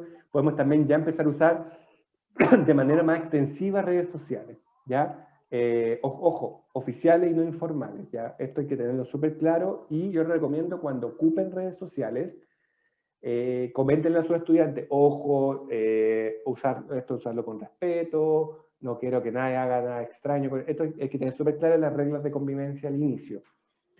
Se pueden también elaborar cápsulas 100% online, donde todo el contenido que yo trabajo lo tengo online, que puede ser a través de YouTube, a través de redes sociales, a través de WhatsApp, y los espacios asincrónicos solo los ocupo o para resolver dudas o para profundizar y trabajar habilidades más complejas como lo vimos anteriormente. Entonces yo nunca ocupo una clase o un espacio sincrónico para pasar materia. Eso lo hago a través de otras estrategias. La clase o el espacio que tenga con los estudiantes lo ocupo solo para profundizar. Uso de material pregrabado, que lo puedo subir a YouTube, como decía Elvira. Seguimiento mixto mediante celular, plataforma, email, etc. Uso limitado de videoconferencia, obviamente, porque estamos hablando de una conexión moderada. Chat o foro en directo, por ejemplo, mediante estrategias de fácil acceso, uno puede hacer un chat a través de un grupo de Facebook, por ejemplo, puedes crear un foro a través de un grupo de Facebook y cualquiera se puede conectar a un Facebook, ¿ya? Y ahí puedo ir subiendo material, puedo ir subiendo opiniones, puedo subir las preguntas y decirles, por ejemplo, las preguntas ya las subí al foro para que las revisen, etc. Coméntenme en el foro de las preguntas si tienen dudas y yo lo voy resolviendo y así todos van viendo las respuestas. Y sitio web informativo, ¿ya? Ojo, si se fijan, la mayoría de esto tampoco considera que ustedes tengan que crear un sitio ni nada por el estilo. Y si ya la conexión es alta, que va a ser seguramente en el menor de los casos, ya pueden ocupar videoconferencia o uso de cursos masivos que pueden hacerse a través de una videoconferencia, material disponible en forma online, o pueden dejar descargas, pueden subir material a un Dropbox o a un Drive y que los estudiantes lo bajen. Elaboración de recursos mixtos que pueden ocupar tanto en espacios sincrónicos como asincrónicos, uso de plataformas disponibles, por ejemplo, como Google Classroom, Microsoft, por ejemplo, Moodle, que es gratuita, uso de aplicaciones disponibles para el trabajo de usuario con PC o celulares, y seguimiento mixto. Ojo, lo que yo no recomiendo mucho, a menos que ustedes manejen muy bien, he visto muchos profesores que como que buscan aplicaciones, como Kahoot, cosas así, usen ese tipo de aplicaciones solo si ustedes saben manejarlas bien y si todos sus estudiantes tienen un buen acceso, porque hay muchas aplicaciones, por ejemplo, que no funcionan bien en el celular, se aplican más bien en el computador y cuando tú las ves en el celular no las ves bien. Entonces, de repente, en las ganas de querer incorporar un proceso más creativo o más entretenido, enredo las cosas. Entonces, traten de mantener esto simple. Acá, menos es más, calidad sobre cantidad. Mantengámoslo simple, pero que sea claro, lógico, que el estudiante venga claro. Entonces, hagan un mixto. Traten de hacer un mixto, entonces vean en esta estructura que yo les mostré, sincrónico, asincrónico, asincrónico, sincrónico, asincrónico, la cápsula, ya. ¿Cómo voy estableciendo ya? ¿Qué contenido lo veo a través de un video? ¿Cómo las preguntas para cada una? Esto va a estar disponible en YouTube, esto está disponible... está disponible para otro, para esta cosa así, y así van armando su estructura. Entonces ya, las consultas las veo a través del Facebook que creé y además a través de WhatsApp.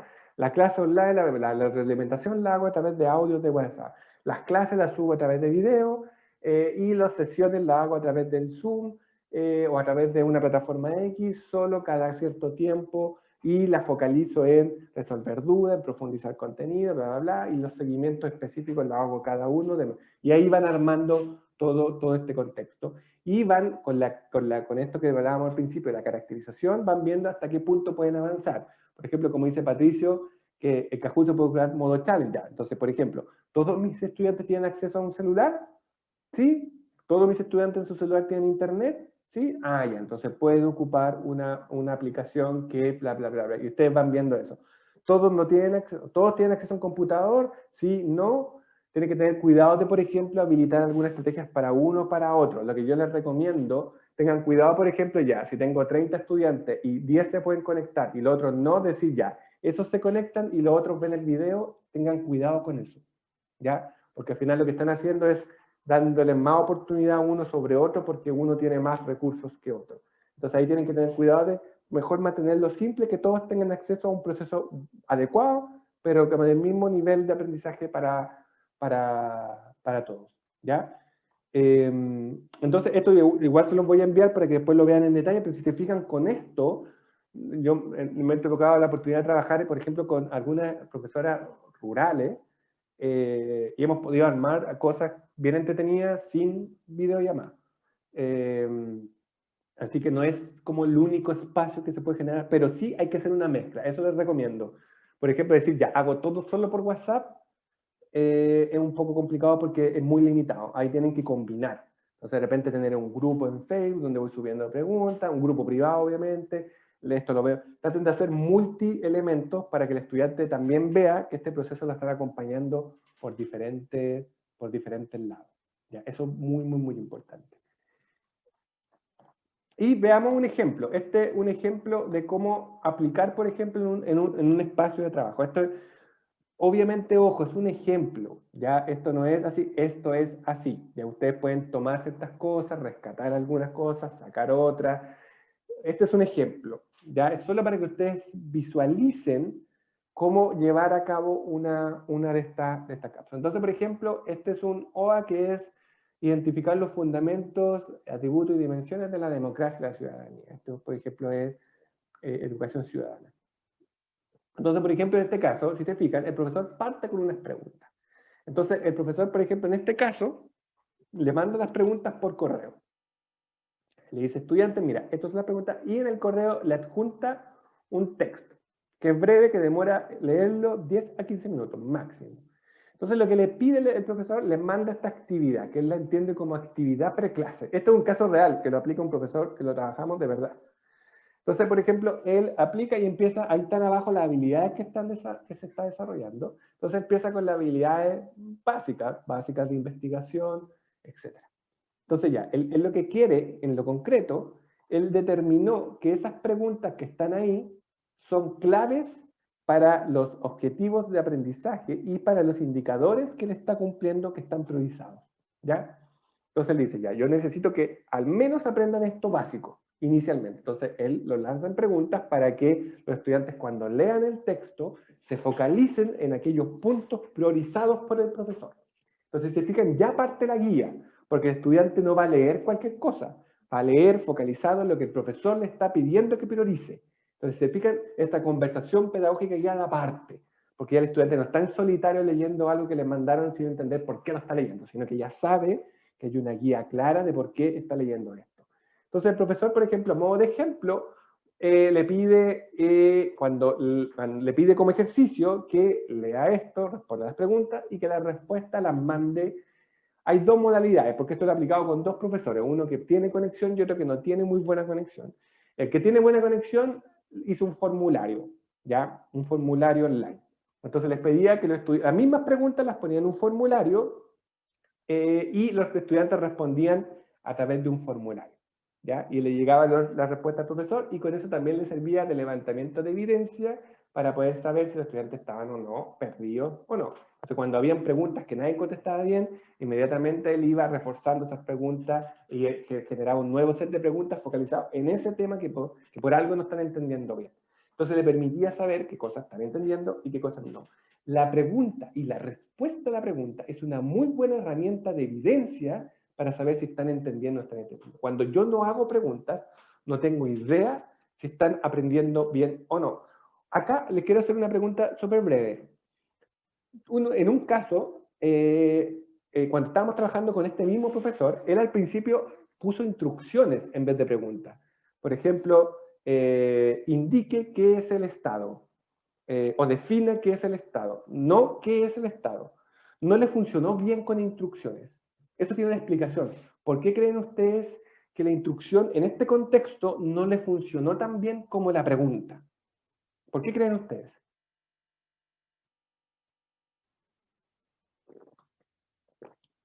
Eso es súper importante porque muchos profesores ocupan instrucciones, mandan guías con instrucciones, por ejemplo.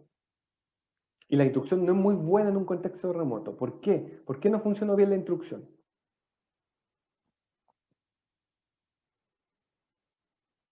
Pero más que sean generales, porque pueden ser súper claras, pueden ser súper bien focalizadas. Pero ¿por qué creen ustedes? No, o sea, no es por la capacidad de seguimiento. Por ejemplo, el estudiante puede seguir la instrucción. ¿Por qué creen ustedes que la instrucción no es tan efectiva para promover conversación pedagógica guiada que la pregunta? Que la pregunta es más efectiva para promover el diálogo pedagógico. ¿Por qué? Y en este contexto es súper clave.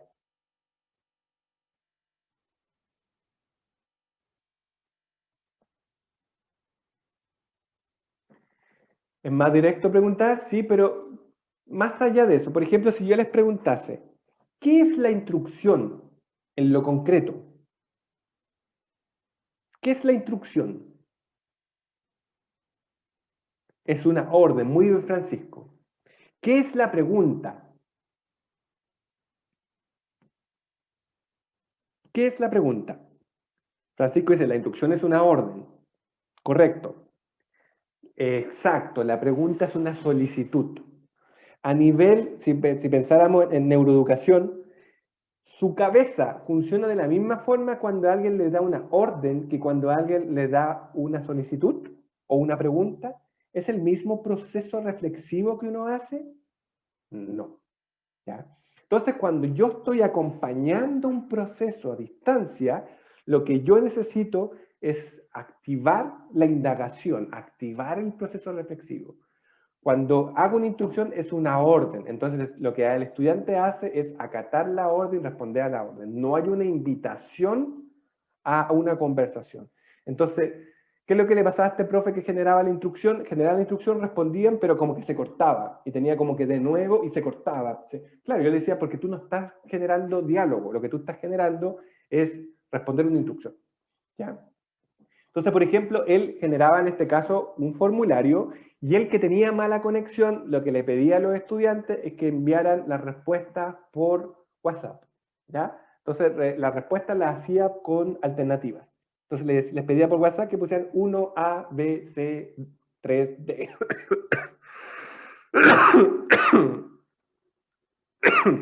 Disculpe. Me atoré. Entonces les pedía que entregaran, por ejemplo, por WhatsApp la respuesta, ¿ya? Y esta información le permitía al tiro al profesor saber, ya, por acá está lo más difícil, por acá lo más fácil, etc. Ojo, no todos responden. Eso también es una información importante, porque te permite saber quiénes están perdidos, quiénes están más enganchados, a quién le tengo que poner ojo porque no está respondiendo, etc. Después, posterior a esto, ya se pasa a un espacio sincrónico, ¿ya?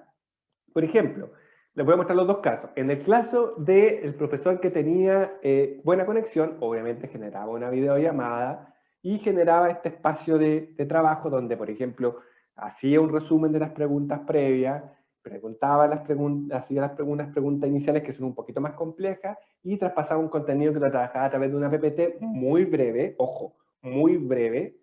Las PPT no pueden ser más allá de 15 minutos máximo, breve, y luego hacía un espacio de reflexión.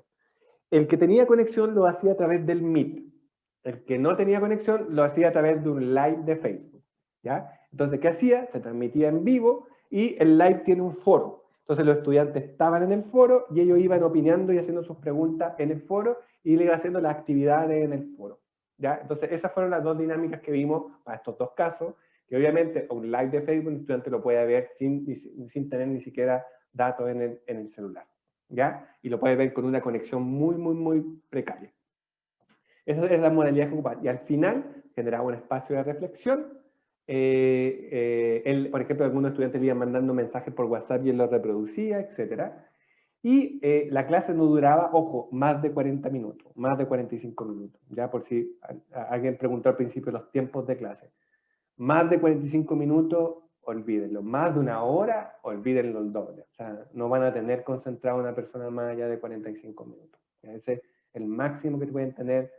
Y si van a hacer algo más largo, poner un break entre medio para poder trabajar eso, ¿ya? Seguramente ustedes ya lo han visto, que la gente ya a los 40 minutos no quiere más guerra cuando es un proceso permanente de enseñanza. Y luego, al final de este espacio sincrónico, todos los profesores con los cuales he trabajado aplican lo que se denomina ticket de salida, ¿ya? El ticket de salida como herramienta existe por parte del Ministerio para primero y segundo básico para matemática y lenguaje, si no me equivoco. Pero yo lo recomiendo ocupar, porque es una muy buena herramienta. Por ejemplo, el ticket de salida es un quiz muy breve, pero con preguntas claves, todas 3 preguntas máximo con alternativas, que permiten saber si el estudiante entendió o no entendió la clase. ¿Qué es lo determinante? Acá no importa, ay, nadie entendió, todo entendió, no importa eso, importa que me permite tomar la temperatura, porque se suma al otro quiz que hice, para poder ir viendo, efectivamente sabéis que están entendiendo, no están entendiendo, etc. Y, por ejemplo, el profesor que tenía buena conexión lo hacía a través de un formulario, y el que no, le mandaba la pregunta al final del Facebook Live, y les pedía que enviaran las respuestas por WhatsApp, ¿ya? Y les daba 5 minutos para responder. Y además esto iba sumando como unas notas formativas que le permitía al profesor también ir viendo que el estudiante iba o no aprendiendo. Y luego les daba obviamente reforzamiento donde iba potenciando habilidades más bien de pensamiento crítico, donde ya le enviaba un video que puedan profundizar, pero más a nivel de profundización, ¿ya? Y les pedía, por ejemplo, en un ejercicio, en el que tenía buena conexión, habilitaba un foro porque ocupaba Google Classroom, habilitaba un foro en el Classroom, y el que no tenía conexión, volvía a ocupar el Facebook y habilitaba un espacio en el Facebook para un posteo, en donde los estudiantes tenían que poner su opinión a través de mensaje, y él le iba retroalimentando, respondiéndole cada mensaje, hacía la retroalimentación. Entonces el estudiante podía ver su retroalimentación, pero además podía ver la retroalimentación de todos sus compañeros, que es una muy buena forma de aprendizaje, porque si yo veo solo mi retroalimentación, aprendo solo de mi error, pero si veo todas las retroalimentaciones, aprendo del error también de mis compañeros y los aciertos de mis compañeros. Entonces esta es una muy buena herramienta, y si se fijan, uno lo hizo sin ninguna videollamada y el otro lo hizo con videollamada. Entonces ahí ustedes tienen que ir ocupando su creatividad e innovación para ir adaptando en base, pero todo se puede, ¿ya? Pero ahí ustedes tienen que ir viendo y adaptando cuál es la mejor, considerando la caracterización de sus estudiantes. Y por último, antes de cerrar, algunos tips para promover participación. ¿Ya? Importantísimo, incluir espacios participativos, ¿ya? Sean sincrónicos o asincrónicos, da lo mismo, pero espacios participativos, un foro, un espacio para poner mensajes, etc. No hagan tan monótono el proceso. Muchos de los profesores, muchos de los profesores generan una monotonía en el proceso, y eso genera también desconexión del proceso. Medir la cantidad de aportaciones de los estudiantes, ya ir viendo quién aporta más, quién aporta menos, y ir viendo qué pasa con lo que aportan menos. Dinamizar, darle un rol activo de repente, por ejemplo, ya, esta semana el feedback lo va a dar tu compañero tanto. ¿Ah? Por ejemplo, de repente pueden hacer que se corrijan entre compañeros. Como va a estar en el Facebook, como va a estar en el Facebook, por ejemplo, ¿cómo se llama? Él le puede pedir, por ejemplo, ya, esta semana este compañero me ayuda a corregir y o se turnan. O le pedís, ya tú corrijas y así también él va aprendiendo mucho más. Usar preguntas de forma activa, como ya hemos conversado. Incluir invitados de repente también. De repente pueden invitar a otros colegas en su clase o en su Facebook Live o en la actividad que hagan. Incluir preguntas en la PPT es súper importante, ¿ya? Para que esta dinámica de las preguntas no sea solo en las preguntas específicas, sino que como que siempre esté estas preguntas como ahí presentes. Evitar tecnología que complejice, ¿ya? Si por ejemplo de repente va a decir, esta aplicación es súper entretenida, pero complejiza el proceso, y si complejiza el proceso, mejor sacarla. Si los estudiantes están totalmente desconectados, ver qué se puede hacer, tratar de no seguir avanzando si yo veo que mi proceso no está funcionando. Hacer seguimiento, por ejemplo, si existe lo que se denomina pérdidas de rastro, que son esos estudiantes que se desaparecen. Preguntar también, ¿qué les parece por ejemplo, ustedes podrían establecer, por ejemplo, de lo que hemos hablado en este taller, pueden establecer mejoras, aplicarlas y después preguntarles directamente a sus estudiantes, ¿qué les pareció, por ejemplo, esto? ¿Qué les pareció esto? E ir viendo, por ejemplo, sí, profe, esto nos gustó, esto no, entonces ustedes van viendo inmediatamente cómo van adaptando. El mejor feedback que pueden tener ustedes de si lo están haciendo bien o no son sus propios estudiantes y tienen que levantar esa información. ¿Cómo lo estoy haciendo? Y hacer un guión didáctico, o sea, por ejemplo, cuando armen su cápsula, ir viendo ya, voy a poner esto acá, y eso lo pueden hacer en un dibujito, así como ya esto lo voy a ver por Facebook, y van armando sus cápsulas, y después van replicando lo mismo, ¿ya? Y eso. Ya, ahí están mis datos de contacto, yo siempre estoy haciendo talleres, ¿ya? Algunos son abiertos, así que si alguno después queda con ganas, por ejemplo, de ver otros talleres, también veo en otros temas, ahí están como mis redes sociales, que son profesionales, no son personales, y ahí voy publicando todas las cosas que voy haciendo, los materiales también, que yo creo he creado muchos materiales para los profesores, y también voy publicando las fechas para otras actividades que tengo, que en algunos casos son abiertas. Así que el que quiera profundizar puede seguirme ahí. Antes de cerrar, hubieron varias dudas respecto al tema, porque algunas se me perdieron. Así que vamos a ver algunas consultas que hay en los minutos que nos quedan. Ya estamos casi justo en la hora, pero vamos a dejar algunos minutos. Lo primero, hay una pregunta, dice Patricio, dice, ¿puede mostrar la clase sincrónica, momento 2? No sé a qué se refiere concretamente Patricio cuando dice mostrar la diapositiva. Mostrar la diapositiva. ¿Esa?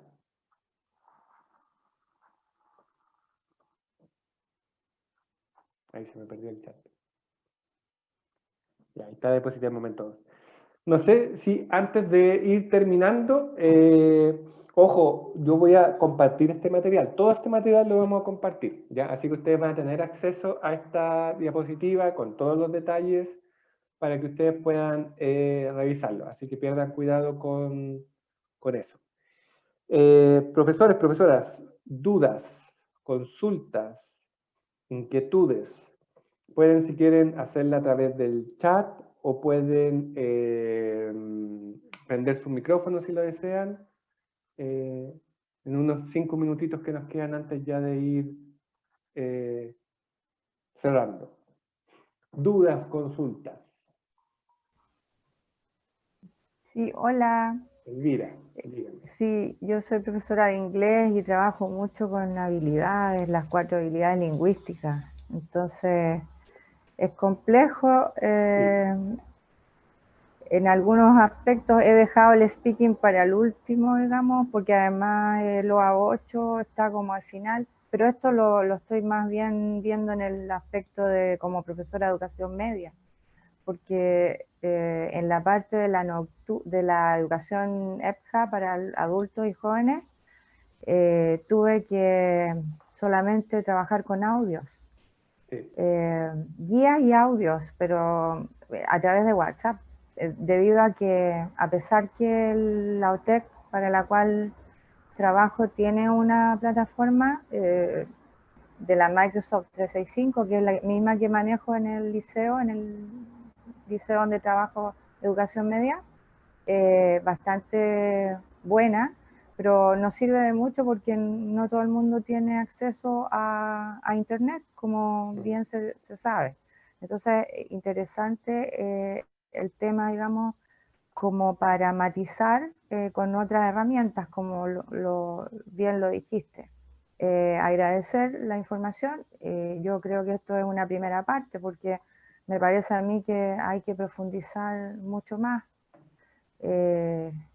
Y realmente me gustó mucho cómo fuiste llevándonos a través precisamente de preguntas. O sea, nos quedó clarísimo que es la clave del éxito ir preguntando todo para poder ir internalizando mejor. Sin embargo, insisto que inglés, no sé, en realidad tal vez como no está priorizado no me debería preocupar tanto, pero igual me preocupo porque no es un troncal priorizado para pasar de curso en el caso de cuarto medio, por ejemplo, no les obligan a cumplir con mucha entrega de evaluaciones.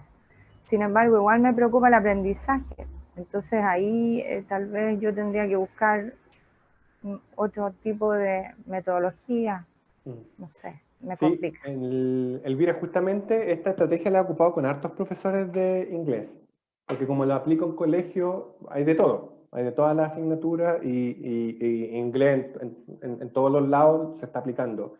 Y ha resultado bastante bien, porque lo que sí es importante y algo que tú súper bien dijiste es saber cómo ordenar el proceso.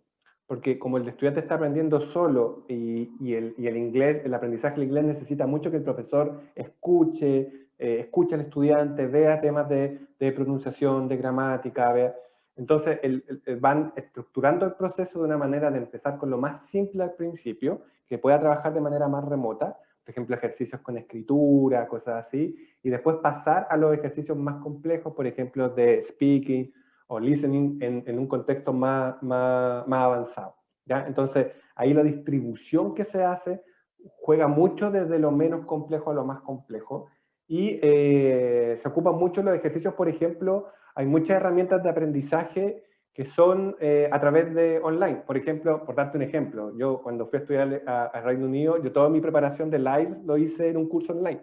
Entonces, hay estrategias, por ejemplo, de cómo se va ordenando el proceso, pero hay que tener mucho cuidado con la graduación de la dificultad, porque el inglés frustra mucho, el aprendizaje del inglés frustra mucho. Entonces, si yo no hago bien la graduación, puedo rápidamente frustrar a los estudiantes y como que bloquear el proceso. Entonces yo tengo que tratar de hacer el proceso súper fácil, y tú como profesora tienes como muy claro cuáles son los elementos que cuestan más al estudiante y cuáles son los elementos, por ejemplo, que son quizás más fáciles o más accesibles en un inicio. Por ejemplo, yo me acuerdo que en los programas que hemos trabajado con algunos profesores, parten con algunas habilidades que son más simples, trabajan, por ejemplo, algunos audios simples, tienen que contestar alguna guía, el profesor va monitoreando ese proceso, y luego en la medida de que van obteniendo resultados adecuados, van saltando a ejercicios un poquito más complejos. Ahí se ha ocupado mucho del tema de los audios como decía una de las profesoras, parece que eras tú, el tema de los audios de WhatsApp se ocupa mucho, por ejemplo, que el estudiante haga un ejercicio, envíe su audio y con eso ir corrigiendo a través del mismo audio, ejercicios de esa manera. Entonces, la combinación que se puede hacer en el sentido de trabajar sincrónicamente a través, por ejemplo, de estos audios, de esta interacción, y asincrónicamente a través de ejercicios que él puede hacer en la casa, es relevante. Pero aquí es súper crítico el tema de la graduación que se puede hacer.